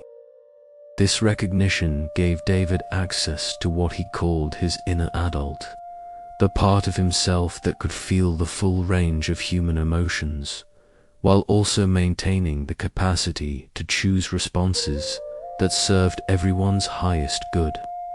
When fear arose about his father's prognosis, David could acknowledge the fear while also asking medical questions from a place of clarity. When grief overwhelmed him, he could allow himself to cry while also making practical decisions about his father's care. When family tensions escalated, he could feel his own reactivity, while choosing to respond in ways that honored both his own needs and his family's shared love for his father. It didn't make the situation easy, David explained to Sarah, but it made me capable of being present for the situation instead of being hijacked by it. The Buddha taught that this capacity for conscious response, rather than unconscious reaction, is one of the most distinctly human capacities we possess. Animals react instinctively to their environment, but human beings have the unique ability to observe their own reactions and choose their responses based on wisdom rather than impulse. This doesn't mean suppressing or denying your authentic emotions. It means learning to be with your emotions fully while also maintaining access to the part of yourself that can choose how to express and act on those emotions. Sarah sits quietly in her Montana bedroom, and she can feel this understanding settling into her bones. Tomorrow, when her co-worker Jake interrupts her in a meeting, she will feel her familiar irritation arise. But instead of immediately expressing that irritation through eye rolls or sharp comments, she will pause and ask herself, what response would serve both my need to be heard and Jake's underlying need to feel important? When anxiety arises about her financial future, Sarah will acknowledge the anxiety without being consumed by it. She might say to herself, anxiety about money is here. That makes sense given the uncertainty in my industry. Then she will ask, given that anxiety is present, what would be a wise response? Researching new skills, updating my resume, talking to a financial advisor, or simply reminding myself that I have successfully navigated uncertainty before. This practice of response rather than reaction is not about becoming emotionally detached or spiritually bypassing difficult feelings. It's about developing the emotional intelligence to work skillfully with whatever arises in the landscape of your inner life. The wind outside Sarah's window demonstrates this principle perfectly. When it encounters a building, it doesn't fight against the obstacle or collapse in defeat. It simply flows around the obstruction, maintaining its essential nature while adapting its form to whatever it encounters. This is the kind of responsive flexibility that becomes possible when you realize you are not your thoughts and emotions, but the aware space in which they arise. In that space, you have choices you never knew existed. In that space, you discover your true power, not the power to control what happens to you, but the power to choose what you do with what happens to you. As the wind settles into an even gentler rhythm, Sarah feels herself settling into this truth, that she is the gardener of her own responses, the author of her own reactions, the conscious chooser of how she will meet each moment that unfolds in her life.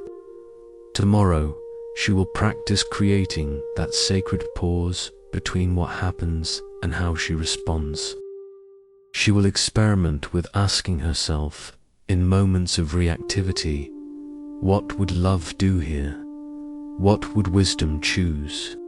What response would serve everyone involved, including my future self? Because she is beginning to understand that this capacity for conscious choice is not just a spiritual concept, but the most practical skill she can develop for living a life of meaning, connection, and peace. In a moment, we'll explore together how this growing ability to respond rather than react naturally leads to a practice that transforms ordinary moments into experiences of profound gratitude and wonder. But for now, let yourself rest in this empowering truth that you are not the victim of your emotions, but their wise and capable steward, free to choose responses that honor both your authentic feelings and your highest values. The autumn wind has grown so soft now that Sarah can barely hear it. Yet its presence fills the night with a subtle aliveness that seems to whisper of gifts hidden in plain sight. As she sits in her quiet room, Sarah finds herself noticing things she usually takes for granted: the miracle of breath flowing effortlessly in and out of her lungs, the reliable rhythm of her heartbeat, the way her body is perfectly supported by the chair beneath her. For most of her life, Sarah has lived like someone walking through a gallery of masterpieces while staring at her phone, missing the extraordinary beauty that surrounds her every moment. But tonight, something is shifting. Tonight, she is beginning to see with what her friend Grace calls grateful eyes.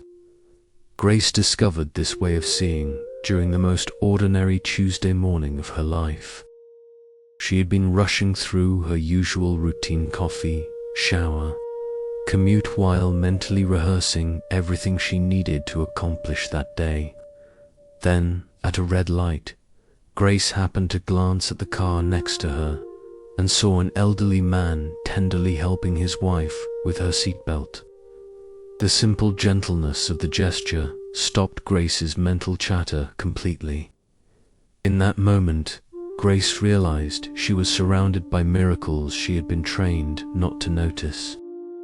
The sun was rising, painting the sky in colors no human artist could improve upon.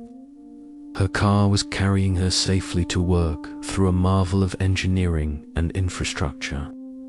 The radio was bringing her music, created by people she would never meet, transmitted through invisible waves in the air. I felt like I had been sleepwalking through my own life, Grace told Sarah later. And suddenly, I was awake to how much beauty and goodness I had been missing. That morning, at the red light, Grace began what she now calls her gratitude practice. Not the forced positivity she had sometimes tried before, but a genuine recognition of what was already present and worthy of appreciation in each moment.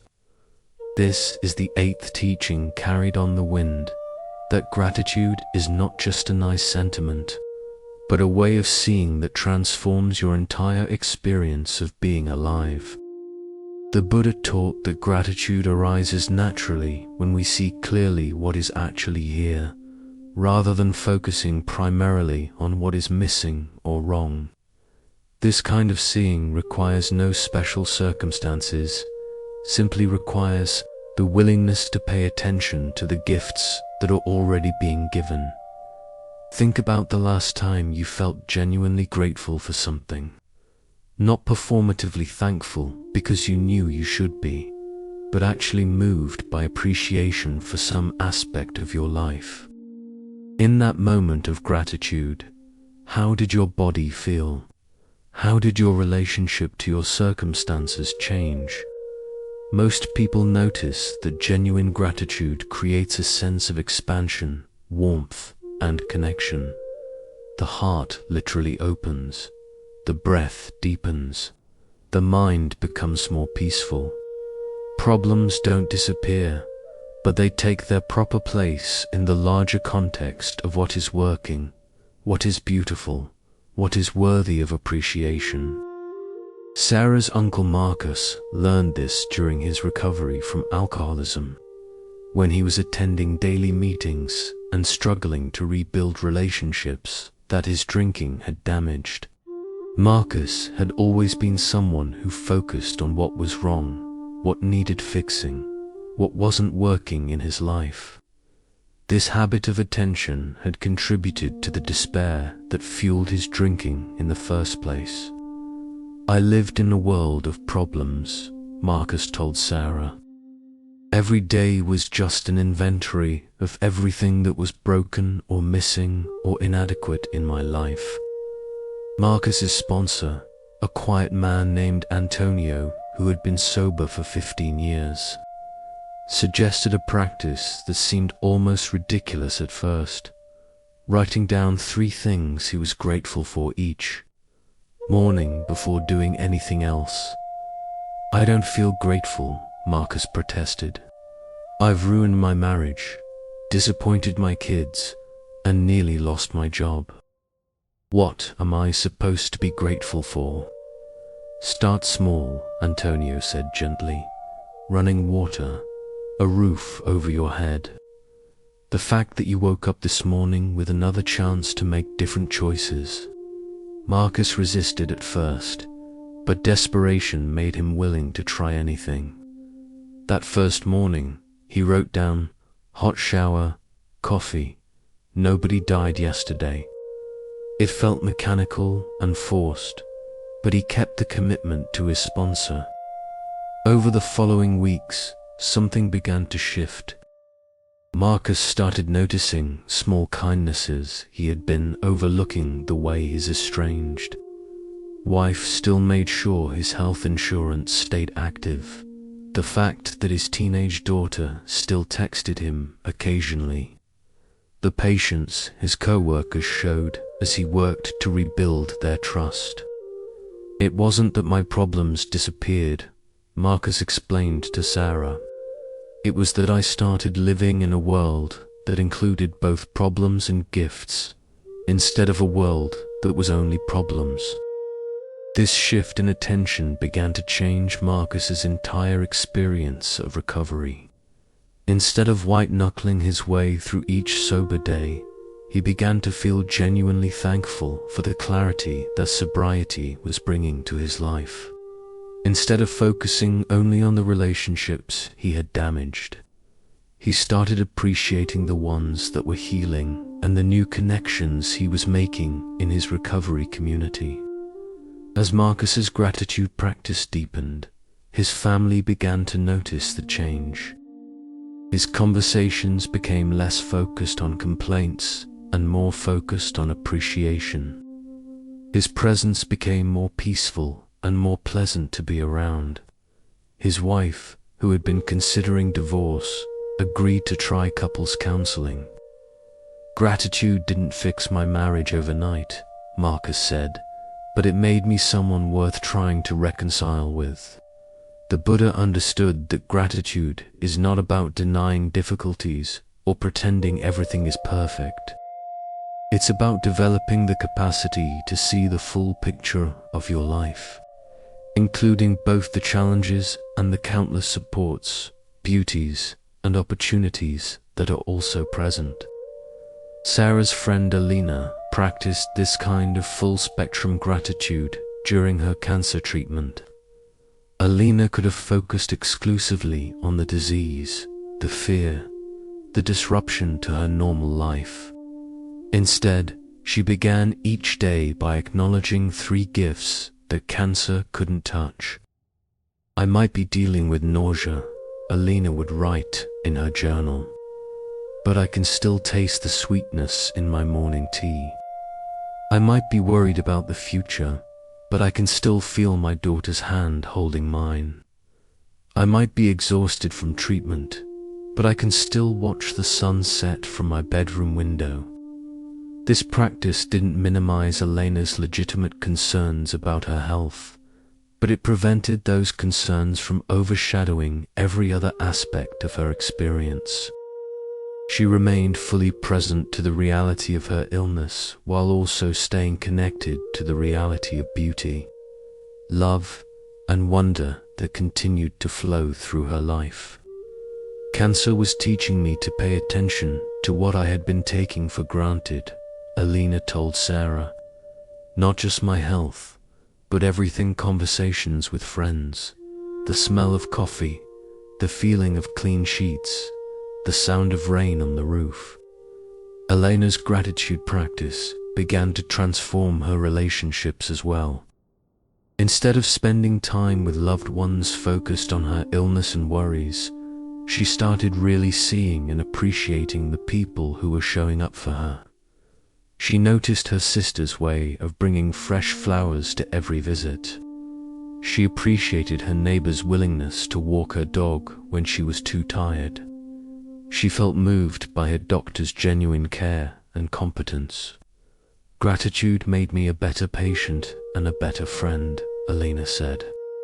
When you're actively appreciating people, they feel it and they want to be around you more. This quality of appreciative attention that Alina developed during her illness continued after her recovery.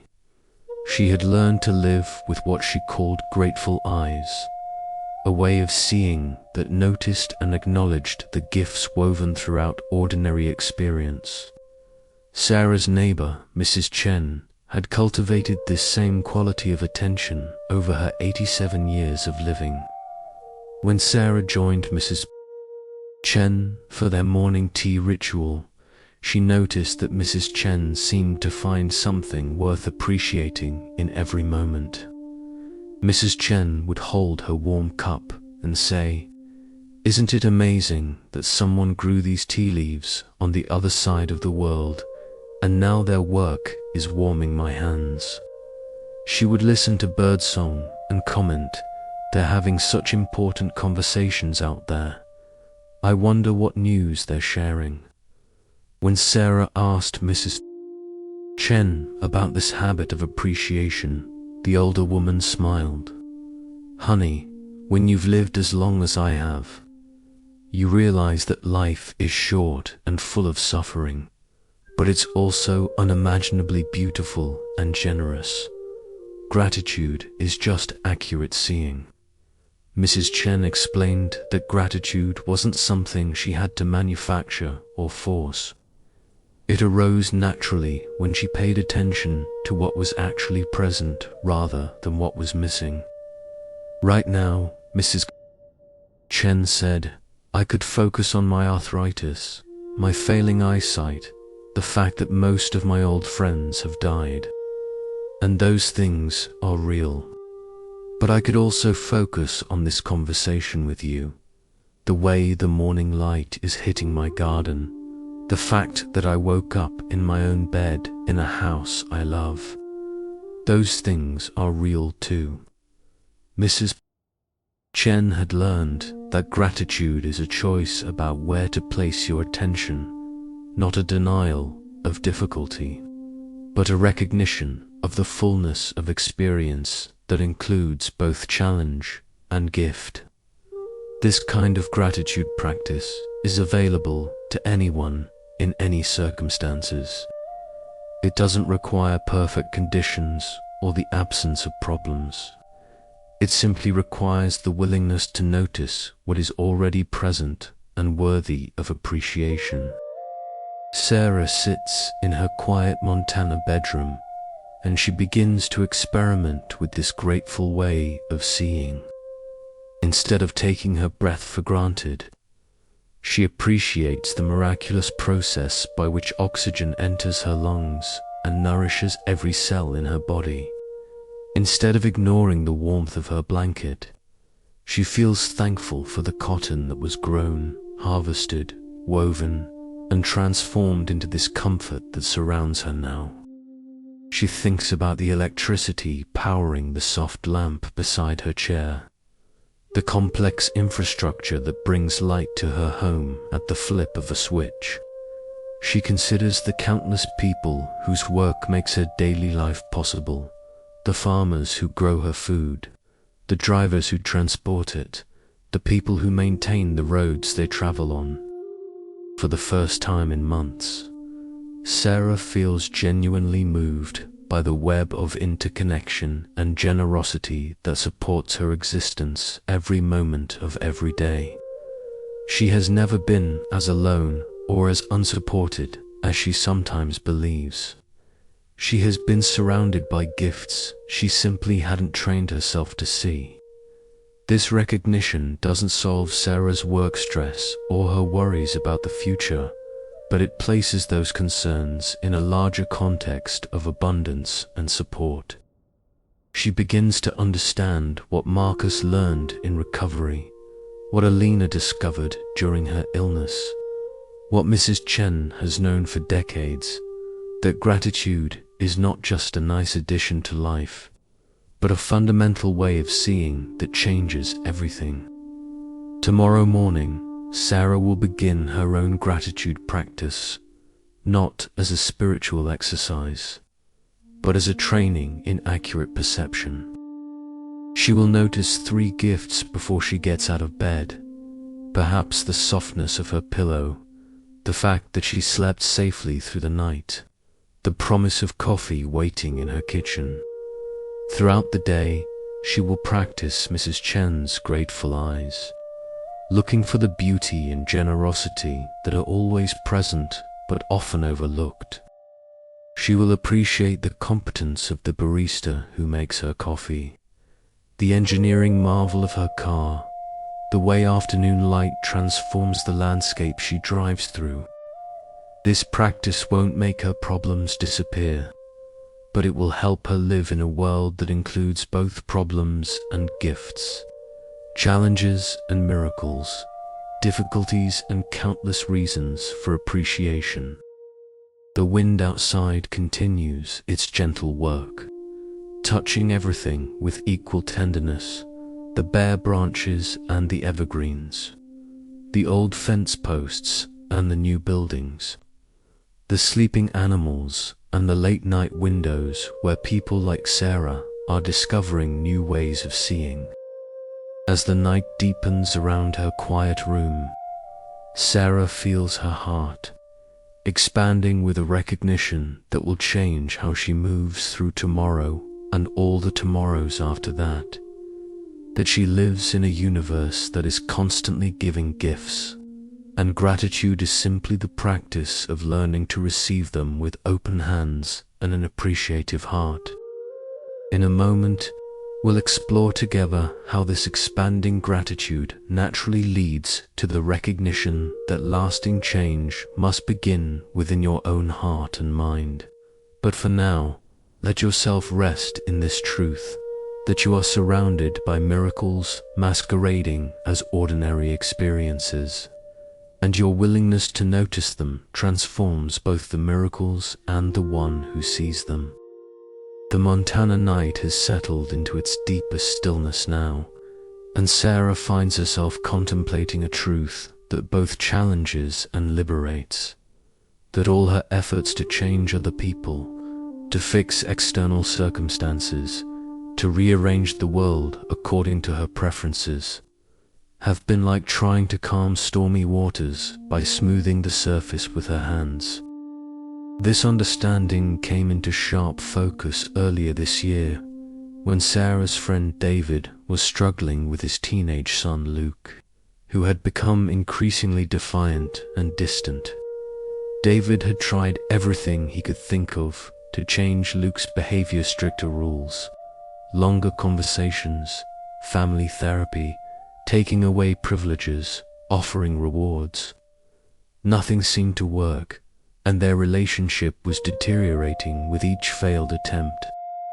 I was exhausted from trying to manage Luke's choices, David told Sarah during one of their late-night phone calls. I felt like I was failing as a father because I couldn't make him care about school, couldn't make him be respectful, couldn't make him want to spend time with our family. David's breakthrough came during a particularly difficult evening when Luke had missed curfew again, and they had fallen into their familiar pattern of argument and mutual frustration. After Luke stormed off to his room, David found himself sitting alone in his kitchen, wondering where he had gone wrong as a parent. That's when David remembered something his own father had told him years earlier. "Son, you can't change anybody who doesn't want to be changed, but you can always change how you show up to the relationship." In that moment, David realized he had been approaching his relationship with Luke backwards. Instead of focusing on becoming the kind of father who could inspire respect and connection, David had been trying to force Luke to be the kind of son who would make David feel successful as a parent. I saw that I was trying to change Luke so I could feel better about myself, David explained to Sarah.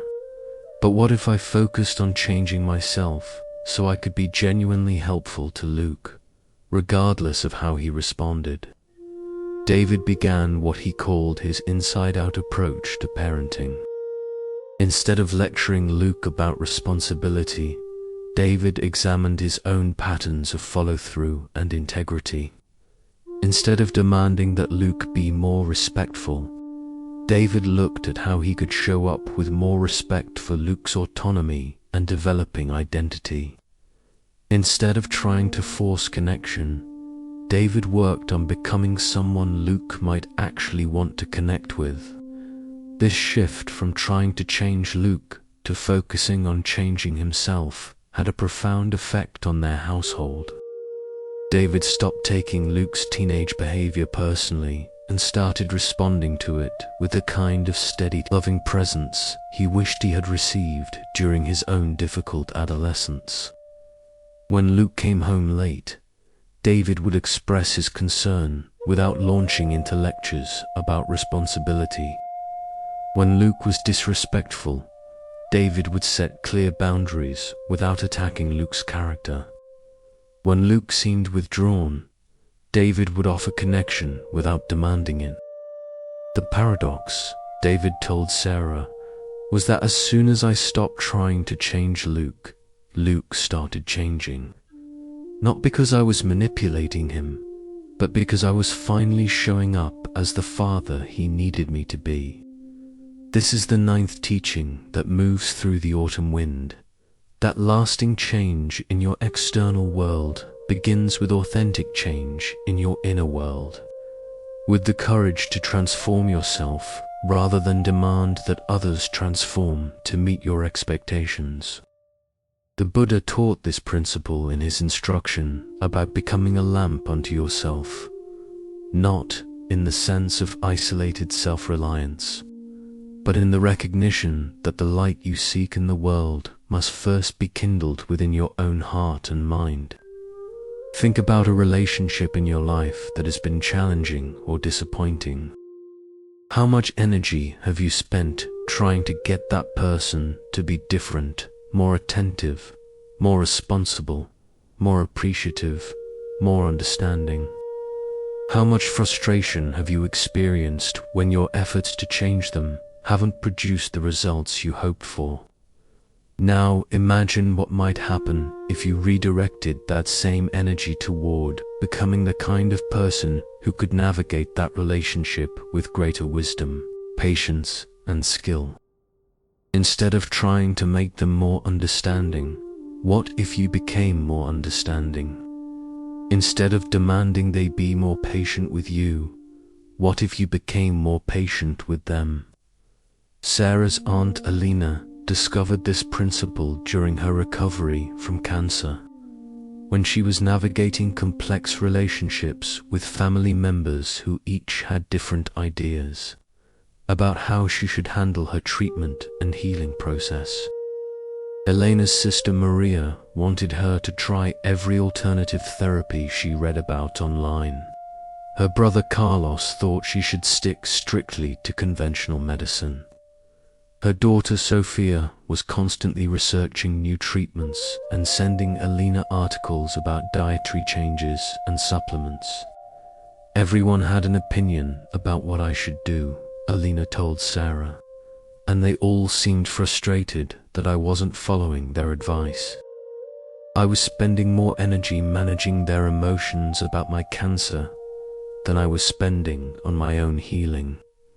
Elena's first instinct was to try to change her family's behavior to get them to be less anxious, less controlling, less overwhelming with their suggestions and concerns. She had long conversations explaining her choices, set boundaries around medical discussions, and even considered limiting contact with the most persistent advice givers. But then Elena's therapist suggested a different approach. Instead of trying to change how they're responding to your illness, What if you changed how you're responding to their responses? This question shifted everything for Alina. She realized that her family's anxiety and need to help came from love, even when it felt intrusive and overwhelming. Instead of fighting against their concern, Alina began responding to it with appreciation for the care it represented, while maintaining clear boundaries about her own decision-making process. I started saying things like, "I can see how much you love me and want to help. That means everything to me. Right now, what would help me most is knowing that you trust me to make good decisions about my care," Alina explained to Sarah. Alina also changed her own approach to sharing information about her treatment. Instead of giving detailed reports that invited advice and opinions, she would share updates that acknowledged her family's care while establishing her autonomy. "The doctors are pleased with how I'm responding to treatment, and I'm feeling supported by my medical team. Thank you for all the love you're sending my way." This shift from trying to control her family's reactions to changing her own responses had a remarkable effect. Elena's relationships became less stressful and more genuinely supportive. Her family members, feeling less defensive about their suggestions being rejected, were able to offer their love in ways that actually felt helpful. "I learned that I couldn't change their anxiety about my illness," Alina said, "but I could change how I let their anxiety affect my peace of mind.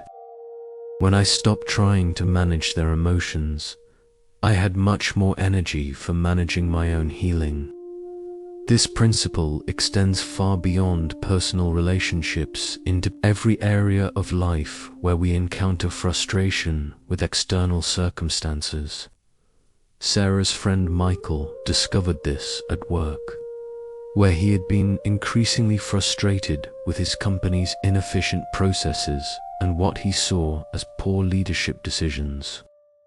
Michael had spent months complaining to colleagues, drafting emails to management, and mentally rehearsing all the ways the company could be run better. His frustration was affecting his sleep, his relationships, and his job performance. "I was like someone standing in the rain, shaking my fist at the clouds," Michael told Sarah. "I was demanding that the weather be different instead of learning to work skillfully with the weather that was actually happening." Michael's shift came when his mentor, a senior colleague named Janet, asked him a simple question.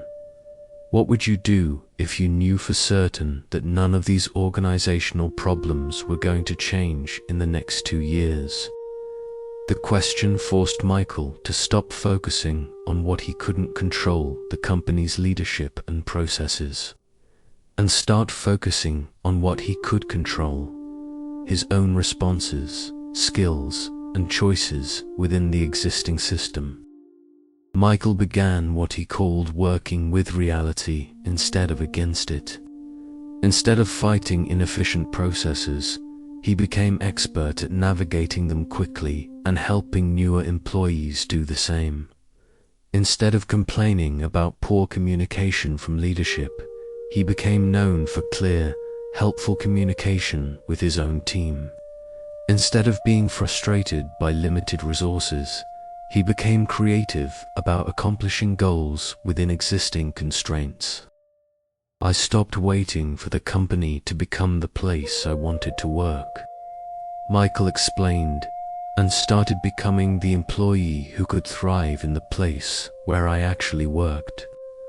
This shift not only improved Michael's daily experience at work, but also his professional reputation. Leaders began noticing his problem-solving abilities and positive attitude. Within a year, Michael was promoted to a position where he actually could influence some of the organizational changes he had been demanding from the outside.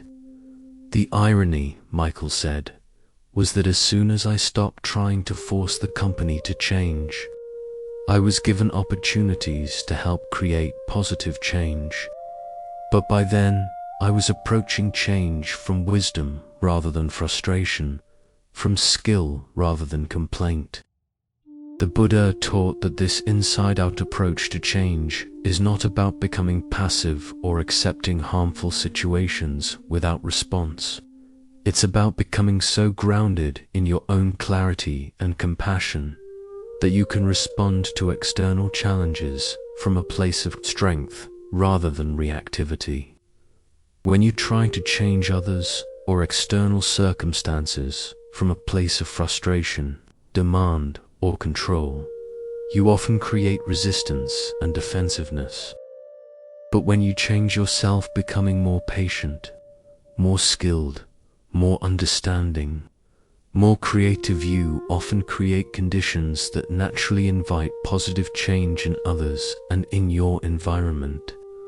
Sarah sits quietly in her Montana bedroom, and she thinks about the areas of her life where she has been trying to push the river upstream. She has been frustrated with her mother's tendency to give unsolicited advice, spending energy trying to get her mother to be different rather than learning to respond to her mother's advice with appreciation and clear boundaries.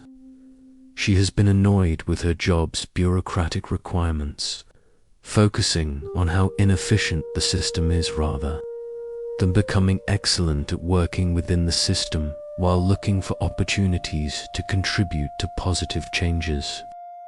She has been disappointed in some of her friendships, wanting certain friends to be more available or more supportive, rather than appreciating what those friends do offer, while also cultivating other relationships that meet different needs. Tonight, as the wind settles into its gentlest rhythm, Sarah feels ready to redirect her energy from trying to change external circumstances to changing how she shows up to those circumstances. She will experiment with becoming the kind of daughter who can receive her mother's advice with grace, the kind of employee who can work skillfully within imperfect systems, the kind of friend who appreciates what others offer without demanding what they cannot give. This doesn't mean Sarah will become passive or stop advocating for positive change in her relationships and environment. It means she will approach change from a place of inner stability rather than outer frustration, from wisdom rather than demand, from love rather than control. Because she is beginning to understand what David learned with Luke, what Alina discovered with her family, what Michael found at work, that the most powerful way to create positive change in the world is to become someone who embodies the qualities you wish to see more of, someone who responds to challenges with the very wisdom and compassion you hope others will bring to their challenges. The wind outside demonstrates this principle perfectly. It creates change, not by forcing or demanding, but by flowing consistently in its chosen direction, shaping the landscape gradually through patient, persistent presence. As Sarah prepares to carry this understanding into tomorrow's interactions, she feels a deep sense of relief. She no longer has to carry the impossible burden of changing other people or controlling external circumstances. She can focus her energy on the one thing that is actually within her power to change, how she chooses to show up to whatever life presents to her. In a moment, we'll explore together how this inner transformation naturally leads to discovering the perfect balance between caring deeply and holding lightly, between engagement and equanimity. But for now, let yourself rest in this liberating truth that your greatest power lies not in changing the world around you, but in changing the person you bring to the world, and in that change, creating ripples of positive transformation that extend far beyond what you can imagine or control. The night air has grown so still that Sarah can feel the pause between her heartbeats, the gentle space between her thoughts, the perfect equilibrium that exists when nothing needs to be forced or pushed or pulled in any direction. As she sits in this profound quiet, she begins to understand something that has eluded her for most of her adult life: the art of caring deeply while holding lightly, of loving fully while remaining free. This understanding crystallized for Sarah's friend Grace during a conversation with her mentor, an elderly woman named Dr. Patricia Williams, who had spent 40 years as a family therapist helping people navigate the most complex, emotional terrain of human relationships. Grace had been struggling with what she called caring too much, becoming so invested in other people's choices and outcomes that she would lose sleep over friends' relationship dramas, feel personally responsible for her adult children's career decisions, and experienced physical anxiety when people she loved were facing difficulties she couldn't help them solve. "I love people so much that it's making me sick," Grace told Dr. Williams during one of their monthly coffee meetings. "I can't seem to care about someone without taking on all their problems as if they were my own." Dr. Williams smiled with the gentle wisdom of someone who had seen this pattern countless times. "Grace," she said, "there's a difference between love and attachment, between compassion and codependence, between caring and controlling. You're confusing your love for people with your need to manage their experiences." Williams explained what she called the middle path of love, a way of caring that was neither cold detachment nor anxious over-involvement, but rather a quality of attention that could hold both deep concern and spacious acceptance. "Imagine," Dr. Williams said, "that love is like sunlight. The sun shines on every garden with equal warmth and brightness, but it doesn't try to control what grows in each garden. It offers its gift freely and allows each plant to respond according to its own nature and timing." This metaphor shifted something fundamental in Grace's understanding. She realized that her pattern of anxious caring was actually a form of subtle control. She was trying to love people into making choices she thought would be good for them, rather than offering her love as a gift they were free to receive and use according to their own wisdom. Grace began practicing what Dr. Williams called loving detachment, the ability to care deeply about someone's well-being, while accepting that their path through life belonged to them, not to her. When her daughter called, upset about a work situation, Grace learned to listen with complete attention and compassion, while also trusting her daughter's capacity to navigate her own professional challenges. When friends made choices Grace worried about, she learned to offer support and perspective when asked, while also accepting that each person has the right to learn from their own experiences, even when those experiences might include difficulty or mistakes. "I discovered," Grace told Sarah, "that I could love people more freely when I stopped trying to love them into being safe or happy or successful according to my definitions of those things." This is the 10th teaching that flows through the autumn wind, that the middle path between caring too little and caring too much is found in learning to love without attachment, to engage without grasping, to offer your gifts while honoring others' freedom to receive them according to their own needs and timing. The Buddha taught this balance as the middle wane, as a compromise between extremes, but as a dynamic equilibrium that allows for both full engagement and natural flow, both deep commitment and spacious freedom. Think about a relationship in your life where you've struggled with this balance. Maybe you've found yourself lying awake at night, worrying about choices someone you love is making. Maybe you felt frustrated when your advice or support wasn't received the way you hoped it would be. Maybe you've experienced the exhaustion that comes from caring so much about someone else's journey that you lose touch with your own. In these situations, the invitation is not to care less, but to care more skillfully, to love in a way that serves both your own peace of mind and the other person's authentic growth and autonomy. Sarah's uncle Marcus learned this lesson during his son's struggle with addiction. Marcus had spent 2 years trying everything he could think of to help his son Tyler get clean, paying for multiple treatment programs, staging interventions, setting up job interviews, even temporarily taking custody of Tyler's children to provide stability during Tyler's recovery attempts.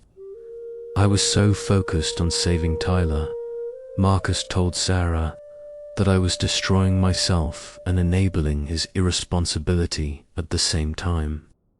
Marcus's wake-up call came when Tyler stole money from his grandmother to buy drugs, and Marcus found himself lying to other family members to protect Tyler from the consequences of his choice. In that moment, Marcus realized that his loving attempts to rescue Tyler were actually preventing Tyler from experiencing the natural consequences that might motivate genuine change. Marcus's therapist helped him understand the difference between supporting Tyler's recovery and managing Tyler's addiction for him. Love doesn't mean protecting someone from the natural consequences of their choices, the therapist explained. Sometimes love means stepping back and allowing those consequences to teach lessons you can't teach through rescue. Marcus began practicing what he called loving boundaries, continuing to love Tyler completely while no longer taking responsibility for Tyler's choices or attempting to control Tyler's recovery process. When Tyler asked for money, Marcus would say, "I love you and I believe in your ability to figure out how to meet your own needs." When Tyler relapsed, Marcus would express his care without rushing in to fix the practical problems that Tyler's relapse created. This shift was initially difficult for Marcus, who had equated love with fixing and helping and solving other people's problems. But gradually, Marcus discovered that loving Tyler without trying to control Tyler's choices actually created more space for authentic connection between them. Tyler began having more honest conversations with his father when he realized that Marcus wasn't going to lecture him or try to manage his recovery. Their relationship became less about Marcus's anxiety over Tyler's addiction and more about their genuine care for each other as human beings navigating difficult terrain. "I learned," Marcus said, "that I could love Tyler's potential without being attached to when or how that potential manifested. I could hope for his recovery without making his recovery necessary for my own peace of mind." Eventually, Tyler did get clean, but Marcus knew by then that his love for his son couldn't depend on Tyler's sobriety. He had learned to love Tyler in recovery and Tyler in active addiction with the same unconditional care, while maintaining healthy boundaries that served both of their well-being. This quality of loving detachment that Marcus developed with Tyler extended naturally to all of his relationships. Marcus learned to care deeply about his friend's happiness without feeling responsible for creating that happiness. He learned to support his wife's goals and dreams, while trusting her capacity to pursue them according to her own timeline and methods. I stopped trying to love people into being who I thought they should be, Marcus explained to Sarah, and started loving them into being who they already were, underneath all the fear and conditioning and confusion. Sarah's neighbor, Mrs. Chen, embodied this middle path of love in her relationship with her adult children, who lived in different cities and had made life choices that were quite different from what Mrs. Chen had imagined for them when they were young. My daughter became an artist instead of a doctor, Mrs. Chen told Sarah with a smile. My son married someone I didn't initially understand and moved to a country where I can't visit easily. For a while, I spent a lot of energy worrying about whether they were making good choices. Mrs. Chen explained how she had learned to transform her worry into what she called loving trust, continuing to care deeply about her children's well-being, while also trusting their capacity to create meaningful lives according to their own values and circumstances. I realized, Mrs. Chen said, that my job as a parent was never to make my children happy or successful according to my definitions. My job was to love them well enough that they would know they were worthy of love, and then trust them to build lives that expressed their own unique gifts and purposes. This shift allowed Mrs. Chen to enjoy her relationships with her adult children without the underlying tension of disapproval or anxiety. She could appreciate her daughter's artistic achievements without worrying about her financial security. She could celebrate her son's marriage without needing to understand all the cultural differences it involved. When I stopped trying to manage their lives from a distance, Mrs. Chen said, I could finally just enjoy loving them and being loved by them. This middle path of love that Mrs. Chen, Marcus, and Grace discovered is available in every relationship, not just with family members, but with friends, colleagues, neighbors, and even strangers whose well-being touches your heart. It's the difference between compassion and codependence, between support and enabling, between caring and controlling. It's the ability to offer your love, wisdom, and resources freely while honoring other people's right to receive your offerings according to their own needs and timing. Sarah sits quietly in her Montana bedroom, and she thinks about the relationships where she has been loving with attachment rather than loving with freedom. She has been worried about her friend Maya's pattern of choosing partners who don't seem to appreciate her, spending mental energy trying to figure out how to help Maya see what appears obvious to Sarah. She has been anxious about her cousin David's financial decisions, offering unsolicited advice and feeling frustrated when he doesn't follow her suggestions. She has been carrying unnecessary concern about her elderly aunt's living situation, researching assisted living facilities that her aunt has never asked her to investigate. Tonight, Sarah feels ready to practice loving the people in her life without trying to manage their experiences for them. She will continue to care deeply about their well-being while also trusting their capacity to navigate their own challenges and make their own discoveries. When Maya calls to talk about relationship difficulties, Sarah will listen with complete presence and offer perspective when asked, while also accepting that Maya's journey toward healthy relationships will unfold according to Maya's own timing and learning process. When David makes financial choices, Sarah worries about she will hold space for her concern without feeling responsible for changing his decisions. She will trust that David, like everyone else, learns best from his own experiences rather than from other people's anxiety about his experiences. This doesn't mean Sarah will become indifferent or unavailable to the people she loves. It means she will love them with the freedom and spaciousness that allows both her and them to breathe fully, to grow authentically, to make mistakes and discoveries according to their own inner guidance.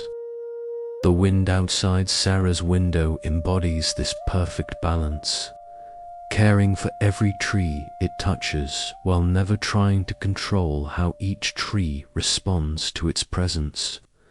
Some trees bend gracefully with the wind's movement, others stand firm in their own strength, still others dance and sway in patterns uniquely their own. The wind loves them all equally without needing any of them to respond in a particular way. As the Montana night settles into its deepest peace, Sarah feels herself settling into this same quality of spacious love.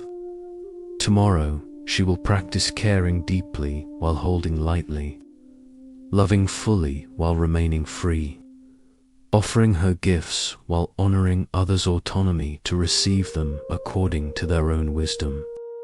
Because she is finally beginning to understand that the most generous love is love that includes freedom. The most supportive care is care that trusts people's capacity to learn and grow from their own experiences. And the most peaceful relationships are those where love flows freely in both directions, without conditions or requirements about how that love must be received or expressed. The wind continues its ancient work of loving without attachment, and Sarah's heart is learning to beat with the same rhythm of care and freedom, engagement and spaciousness, deep love and natural flow. In our next moments together, we'll explore how this balanced way of loving naturally prepares you to meet life's inevitable difficulties with the courage and wisdom that transform challenges into gateways of growth and understanding. But for now, let yourself rest in this truth, that your capacity to love without attachment is one of the greatest gifts you can offer both to yourself and to everyone whose life touches yours. The autumn wind has become barely a whisper now, so gentle that Sarah can feel it more than hear it, like the breath of the world, itself moving through the darkness with infinite patience. As she sits in this profound stillness, Sarah finds herself contemplating a truth that once would have frightened her, but now offers unexpected comfort. That difficulty is not the enemy of a meaningful life, but often its greatest teacher. This understanding came to Sarah's friend Rachel in the most unwelcome way possible.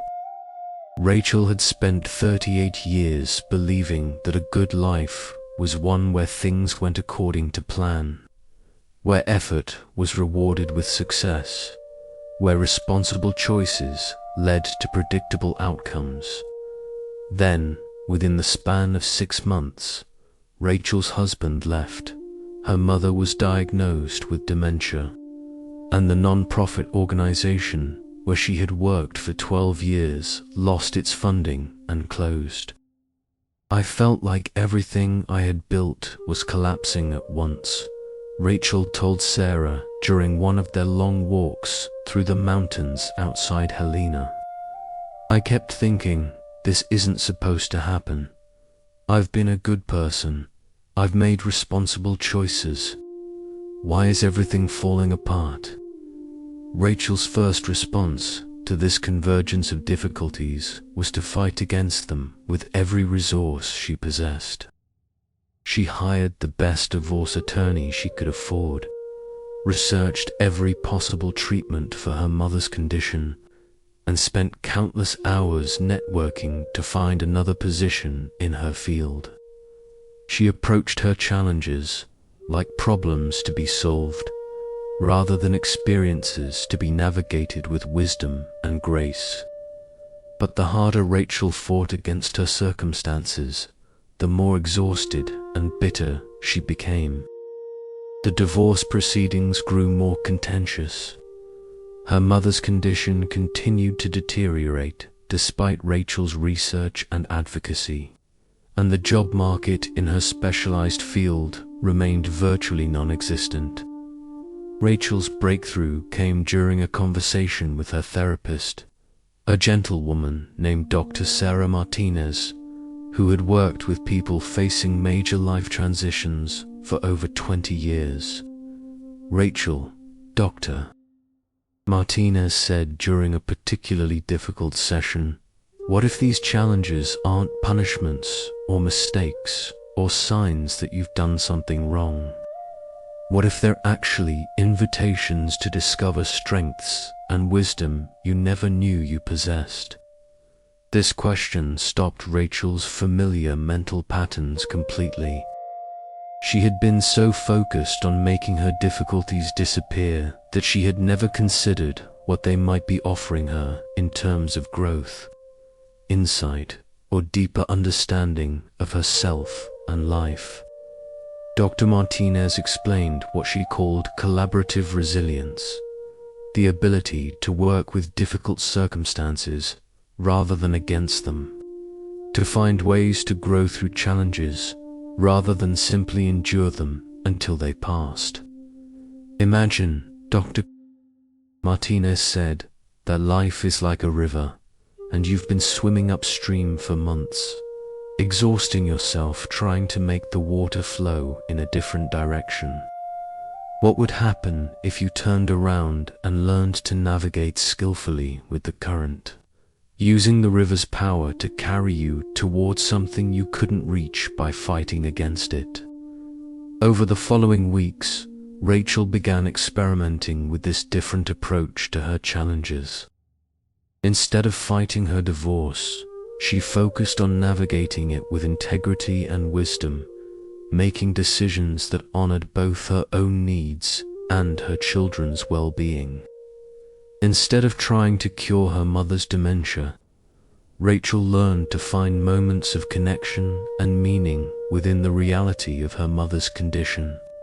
Instead of desperately seeking another position identical to her previous job, Rachel began exploring how her skills and experience might serve people in new and unexpected ways. "I discovered," Rachel told Sarah, "that when I stopped fighting against my circumstances and started working skillfully with them, I began developing capacities I never knew I had." Rachel learned to advocate for herself in legal situations, developing a kind of clear-headed strength she had never needed before. She discovered a depth of patience and creativity in caring for her mother, finding ways to communicate love that transcended her mother's cognitive limitations.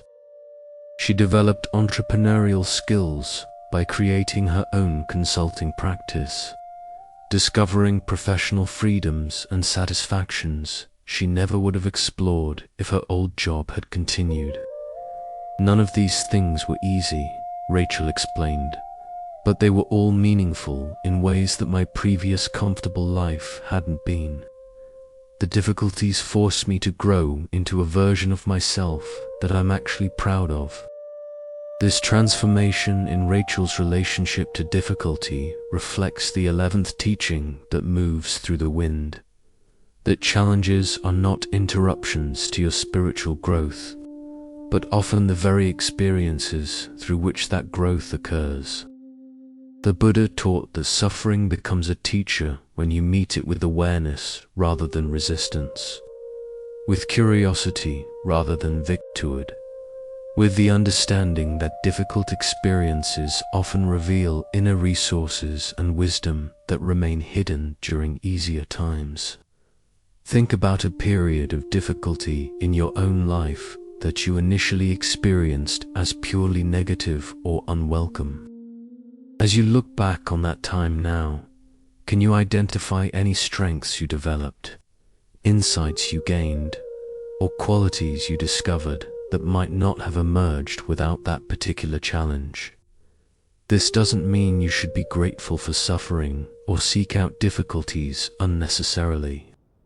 It means recognizing that when challenges arise, they inevitably do, in every human life, they often carry hidden gifts of growth, wisdom, and resilience that can enrich your understanding of yourself and your capacity to serve others who face similar struggles.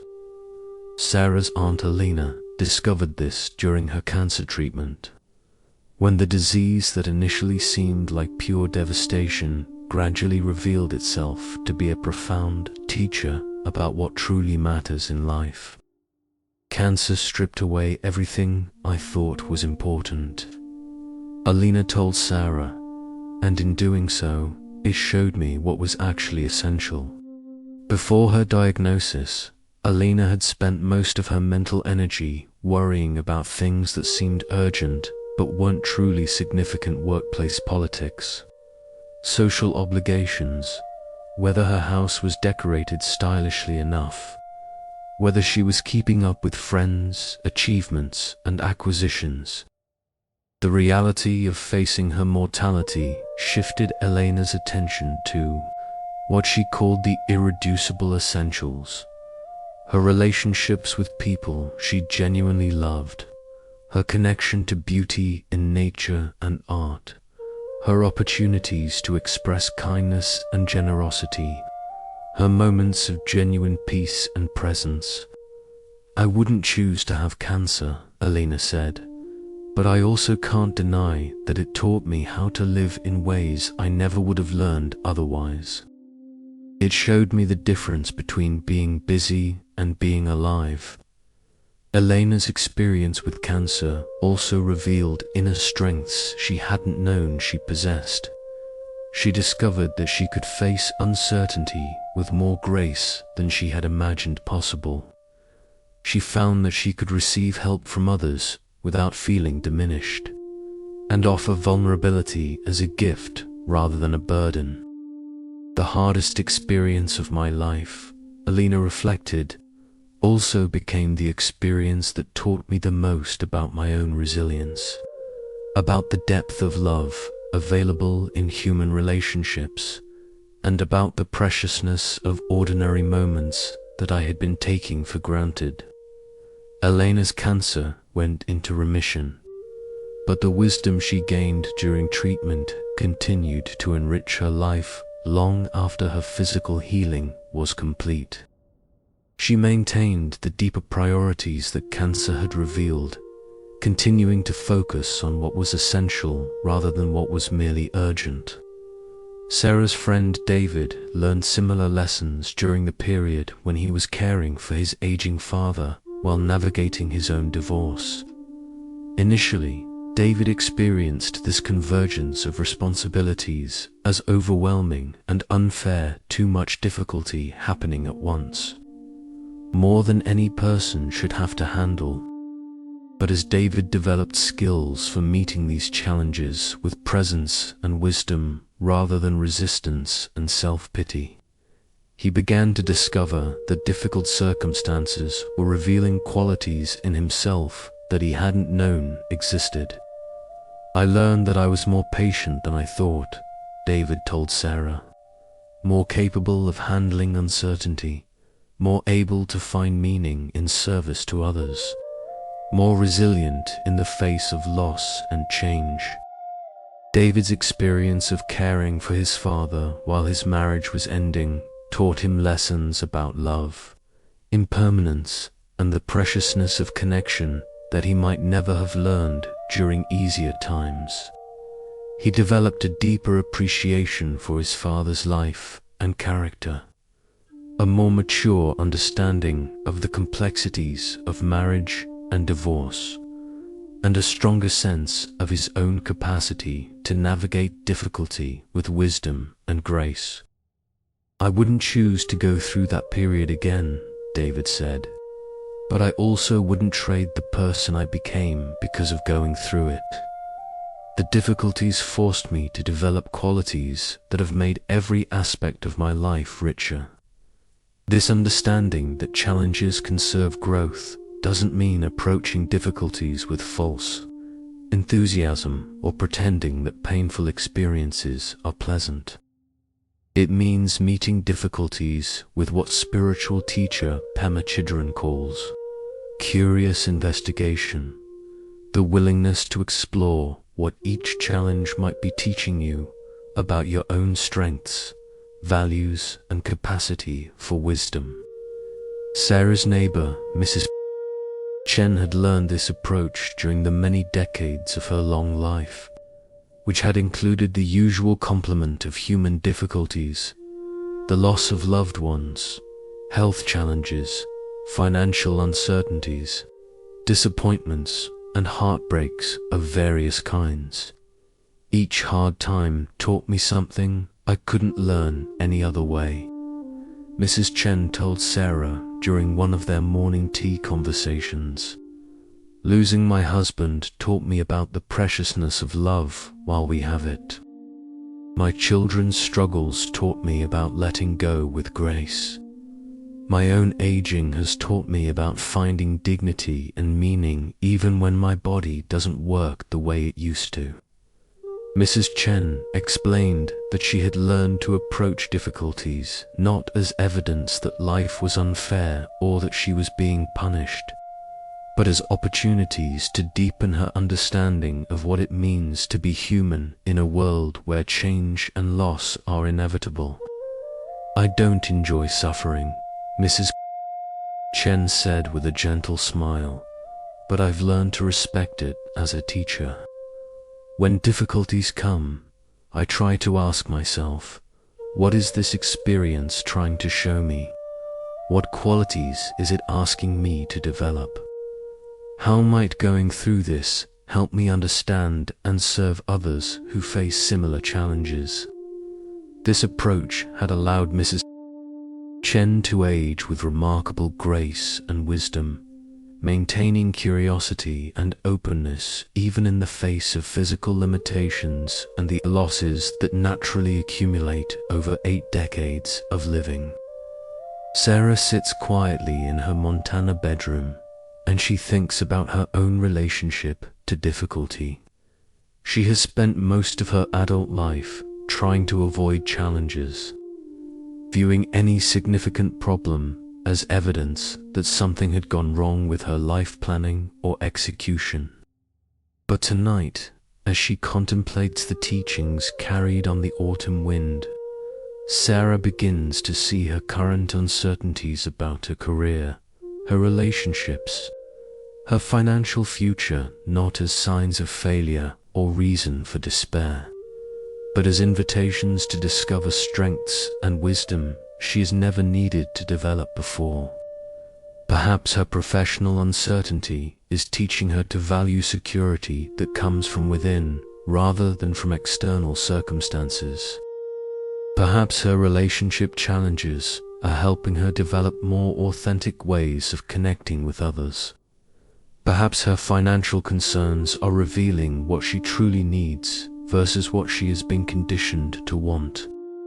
Sarah doesn't know yet what gifts her current difficulties might be offering, but she feels ready to approach them with curiosity rather than resistance, with the understanding that challenges often carry hidden teachings that can only be received. When she stops fighting against what is already happening, tomorrow, when anxiety arises about her uncertain future, Sarah will practice asking, what might this uncertainty be teaching me? What qualities is it asking me to develop? How might learning to navigate this challenge help me serve others who face similar uncertainties? This doesn't mean Sarah will stop taking practical steps to improve her circumstances. It means she will take those steps from a place of wisdom and strength rather than fear and desperation, with the understanding that whatever happens, she has the capacity to meet it with grace and learn from it with an open heart. The wind outside continues its ancient work of weathering and shaping, sometimes gentle and sometimes fierce, always serving the larger process of growth and change that governs all of life. Trees that survive storms develop deeper roots and stronger branches. Landscapes carved by wind and weather reveal their most beautiful and enduring features. As Sarah prepares to carry this understanding into tomorrow's challenges, she feels a deep sense of trust, not that everything will be easy, but that she has the capacity to meet whatever arises with wisdom, courage, and the understanding that difficulties, when met with awareness and grace, often become the very experiences through which we discover our deepest strengths and most profound wisdom. In our final moments together, we'll explore how this growing trust in your ability to meet challenges with wisdom naturally leads to the recognition that you already possess the inner light needed to navigate whatever path unfolds before you. But for now, let yourself rest in this truth, that your difficulties are not evidence of failure, but opportunities for discovery, and that the very challenges you have been trying to avoid may be the experiences through which you develop the qualities that make your life most meaningful and your service to others most authentic. The night has reached its deepest hour now, and Sarah feels herself settling into a stillness so profound that the boundary between her breath and the breath of the world seems to dissolve. In this sacred quiet, she finds herself contemplating the most radical truth of all, that everything she has been seeking, peace, wisdom, love, understanding, has been quietly present within her all along, like a lamp whose light she simply forgot to notice. This recognition came to Sarah's friend Marcus in the most ordinary moment imaginable. Marcus had been searching for what he called spiritual awakening for nearly a decade, attending workshops and retreats, reading countless books about enlightenment, trying various meditation practices and breathing techniques. He had traveled to India, sat with teachers, joined spiritual communities, always looking for the moment when everything would finally click into place and he would discover the peace and clarity he was convinced existed somewhere outside his current experience. Then one Tuesday morning, Marcus was washing dishes in his kitchen sink, feeling frustrated that his meditation practice seemed to be going nowhere, when suddenly he stopped and really noticed what he was doing. The warm water flowing over his hands, the simple satisfaction of transforming something dirty into something clean, the way morning light was hitting the soap bubbles and creating tiny rainbows. In that moment, Marcus realized he was already experiencing the peace he had been seeking, not as some exotic spiritual state, but as the simple presence and awareness that was always available when he stopped looking elsewhere for what was already here.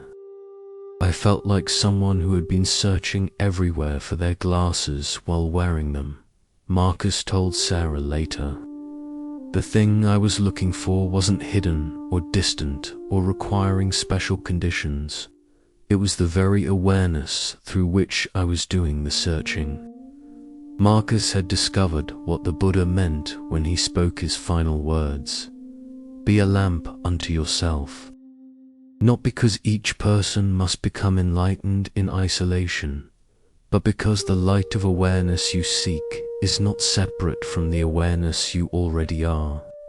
This understanding didn't make Marcus's life perfect or eliminate all his challenges and difficulties, but it transformed his relationship to those challenges completely. Instead of seeking peace as an escape from his human experience, Marcus began finding peace within his human experience, even when that experience included uncertainty, difficulty, or pain. I stopped waiting for my life to become peaceful, Marcus explained to Sarah, and started noticing the peace that was already present in the midst of my actual life. This is the 12th teaching that flows through the autumn wind, that you are not a broken person who needs to be fixed, not a spiritual seeker who lacks something essential, not someone who must earn or achieve or discover their own worthiness. You are already the light you have been seeking, already whole, already enough, already home. The Buddha taught this truth in countless ways throughout his life, but perhaps most clearly in his instruction to be a refuge unto yourself.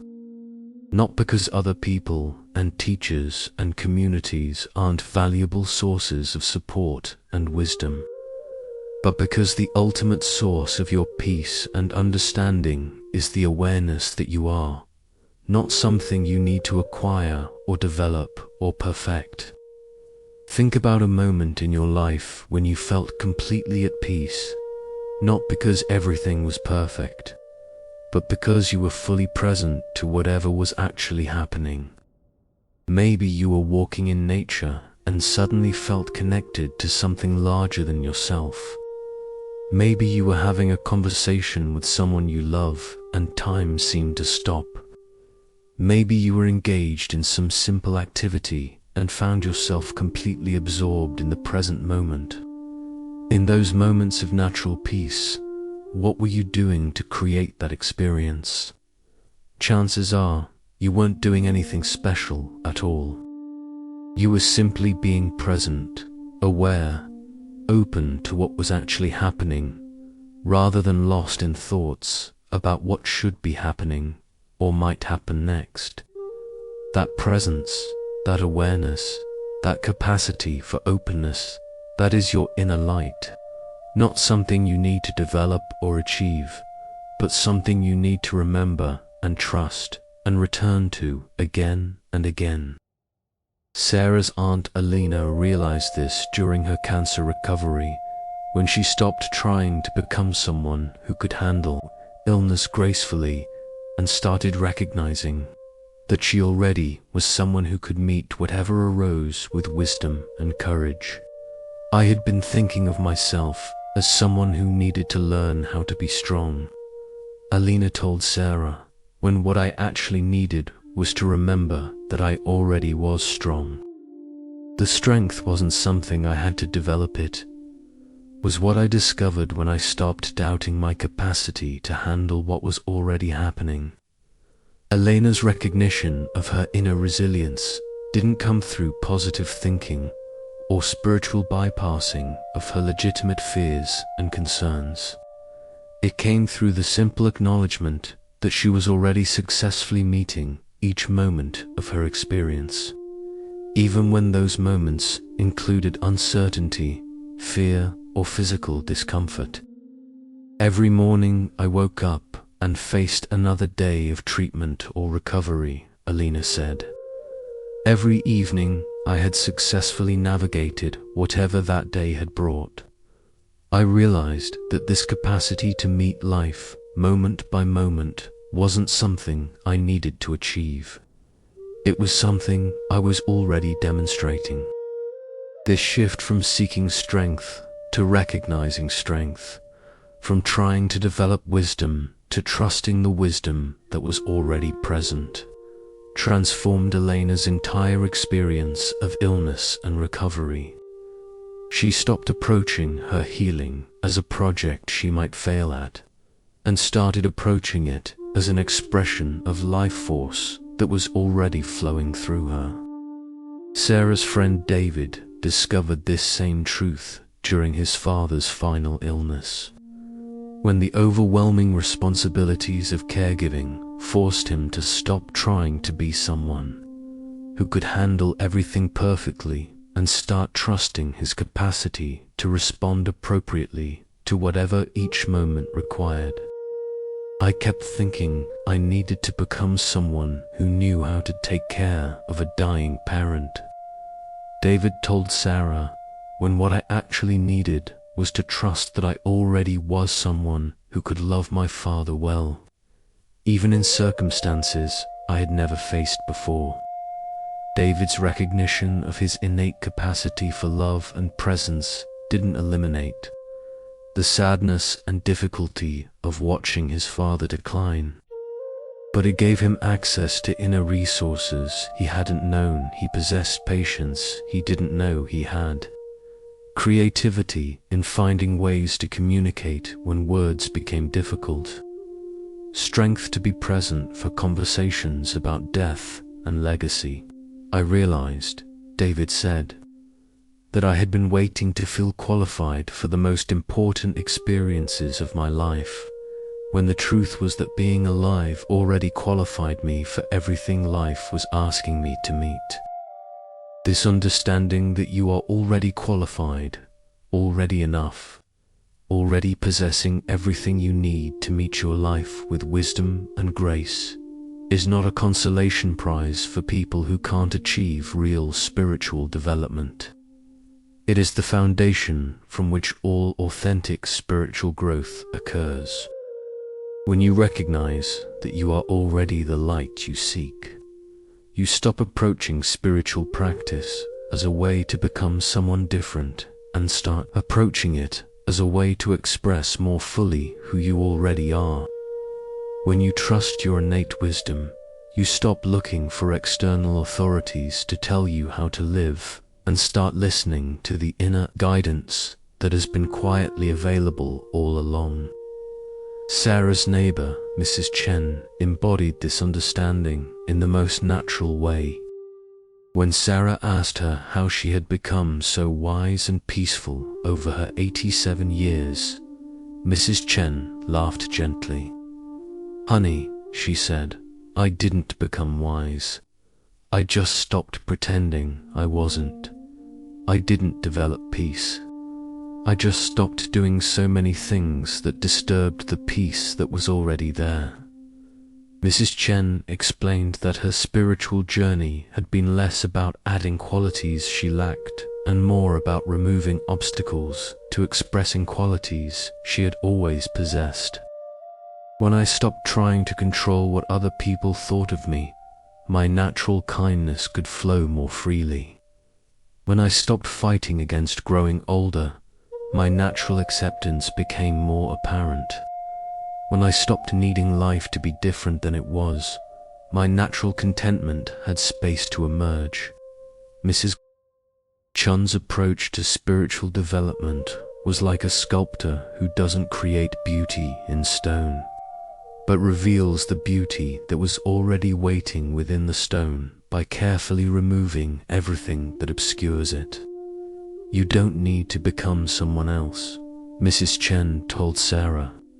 "You just need to become more yourself, more of the kindness and wisdom and love that are already your true nature."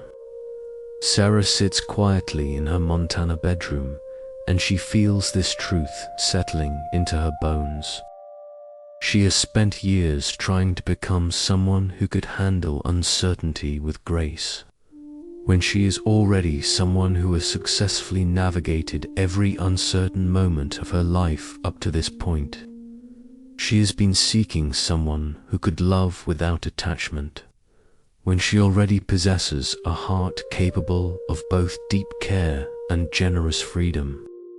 She has been trying to develop the wisdom to make good decisions, when she already has access to inner guidance that has been quietly serving her throughout her life. This recognition doesn't make Sarah perfect or eliminate her need for continued growth and learning, but it shifts the foundation from which she approaches that growth, not as someone who is fundamentally lacking something essential, but as someone who is learning to express more fully the light that has always been her true nature. Tomorrow morning, when Sarah wakes up to face another day of uncertainty about her future, she will remember that she is already someone who can meet uncertainty with grace.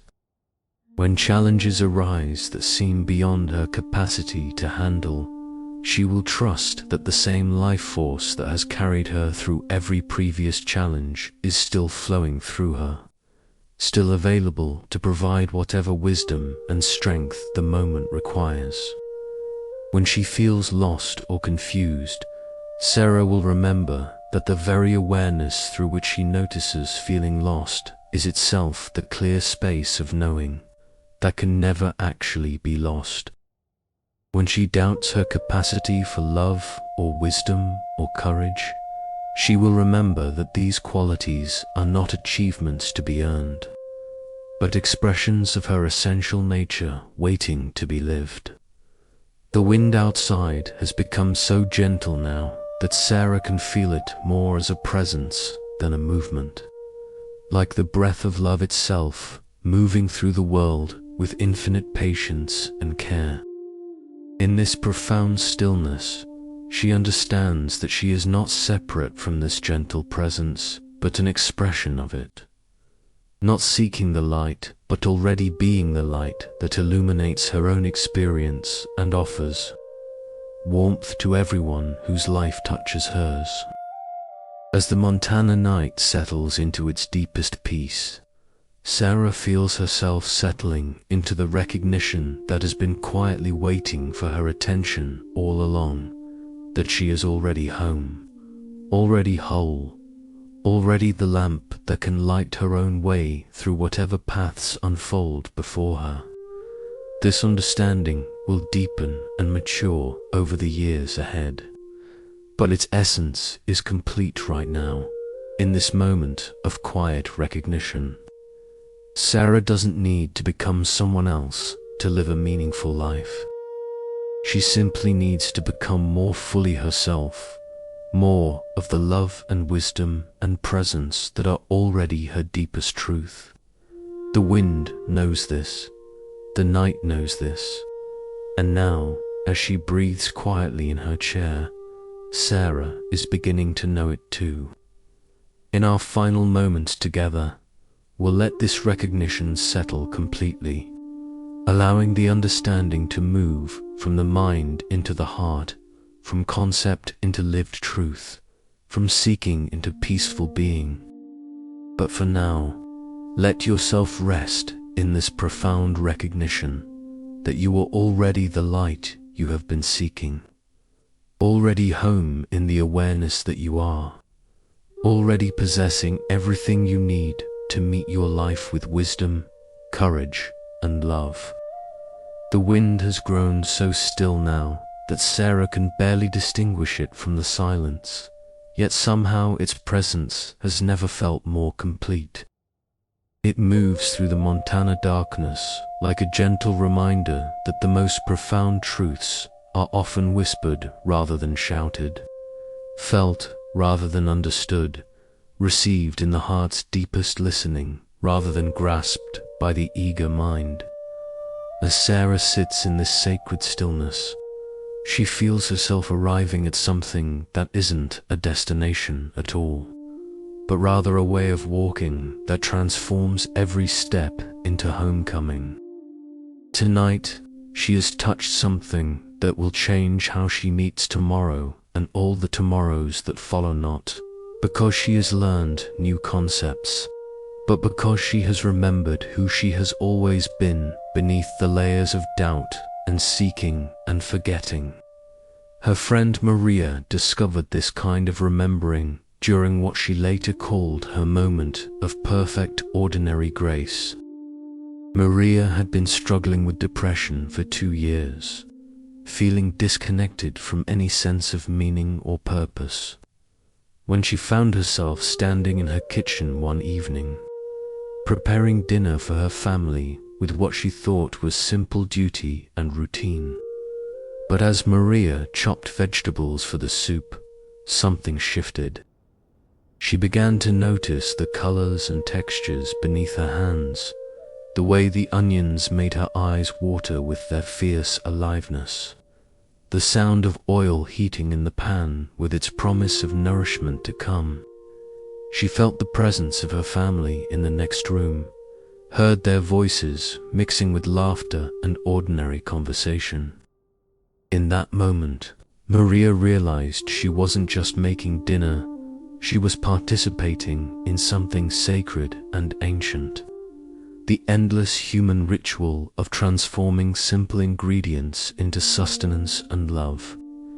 She was contributing her care to the web of connection that had sustained her species for millennia, offering her small part in the ongoing creation of home and belonging.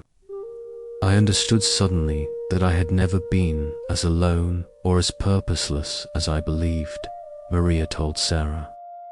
Every small act of care, every moment of presence, every breath of awareness was already my contribution to something infinitely larger and more beautiful than my individual concerns.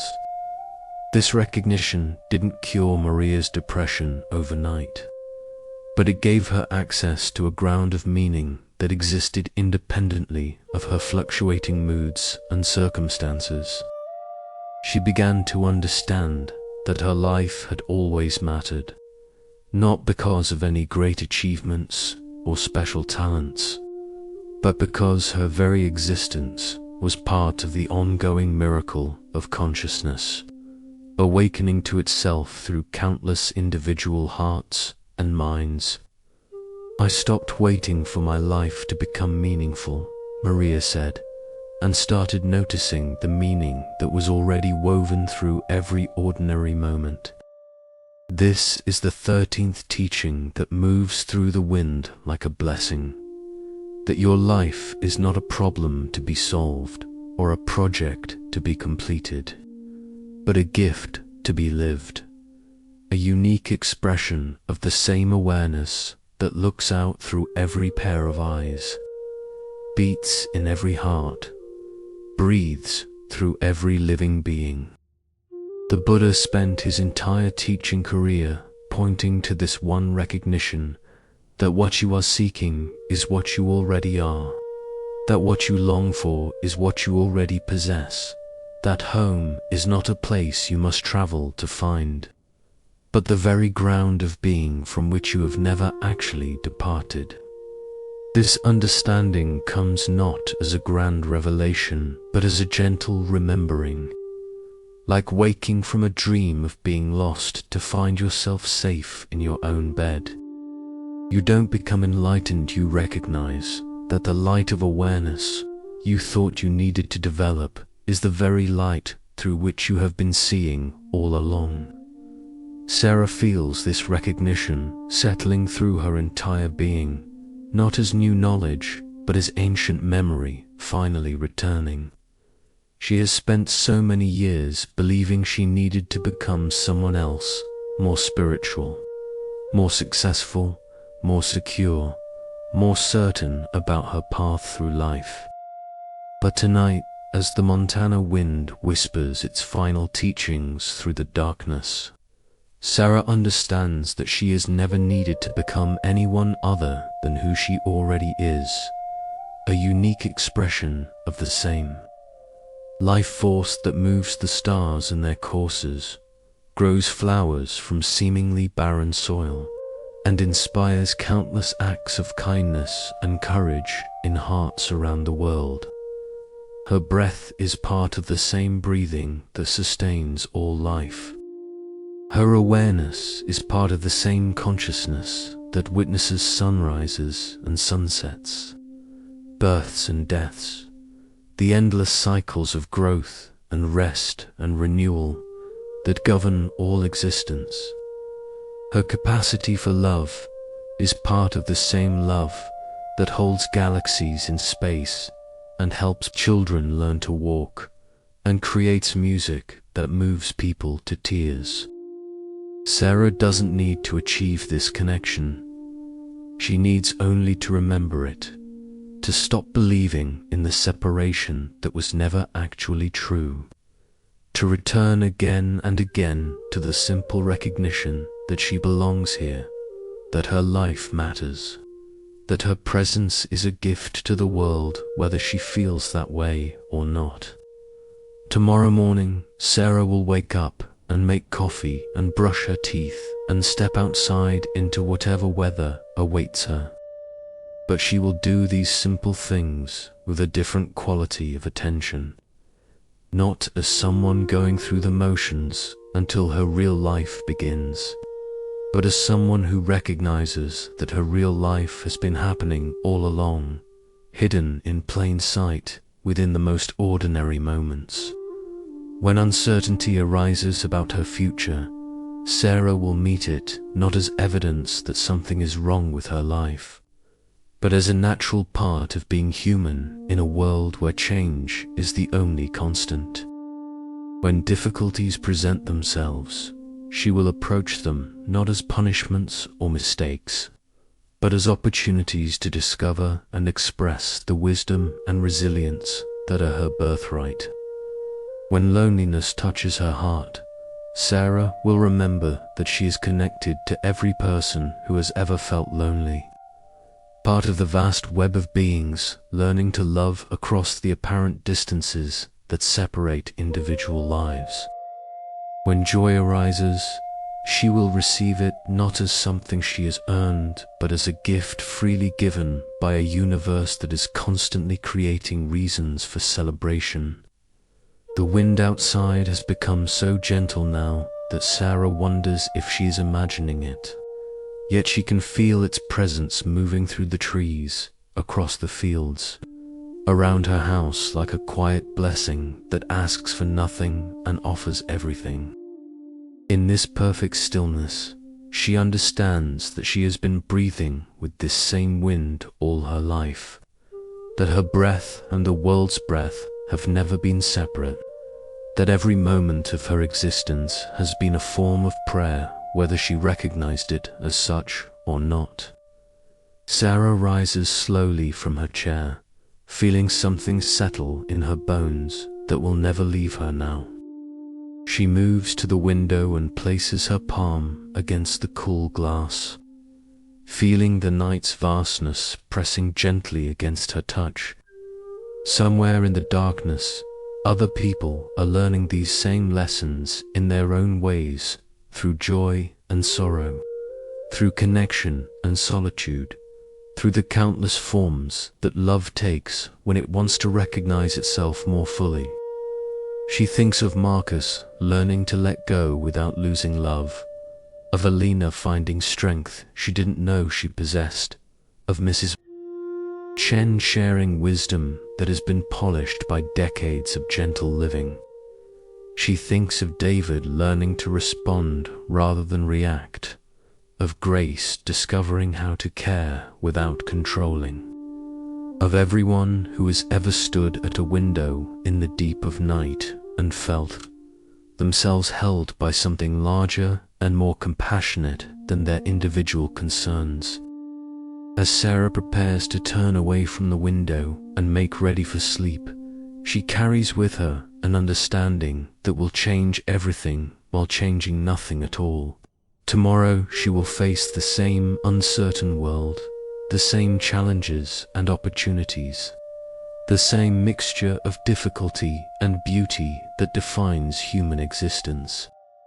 But she will face it all as someone who finally knows she is already home, already whole, already walking the path that is uniquely hers to walk in this brief and precious incarnation. She will meet whatever comes with the confidence that comes not from having all the answers, but from trusting the process of living itself, from knowing that she possesses everything she needs to meet her life with wisdom, courage, and love. The wind settles into perfect stillness, and Sarah's heart settles into the same profound peace. She has not solved all the mysteries of existence tonight, but she has remembered the most important truth, that she is not a problem to be solved, but a mystery to be lived. Not a seeker who lacks something essential, but a finder who is finally coming home to what was never actually lost. In the deep quiet of this Montana night, surrounded by the vast love that moves through all things, Sarah finally understands that the journey she thought she was taking has actually been the journey home to herself, and that arrival was always just one conscious breath away. The Montana night has become a cathedral of silence now, so profound and complete that Sarah can feel the pulse of the universe, itself gentle, eternal, infinitely patient. As she prepares for the deepest rest her soul has known in years, She carries within her heart a collection of whispered truths that will transform how she walks through all her remaining days.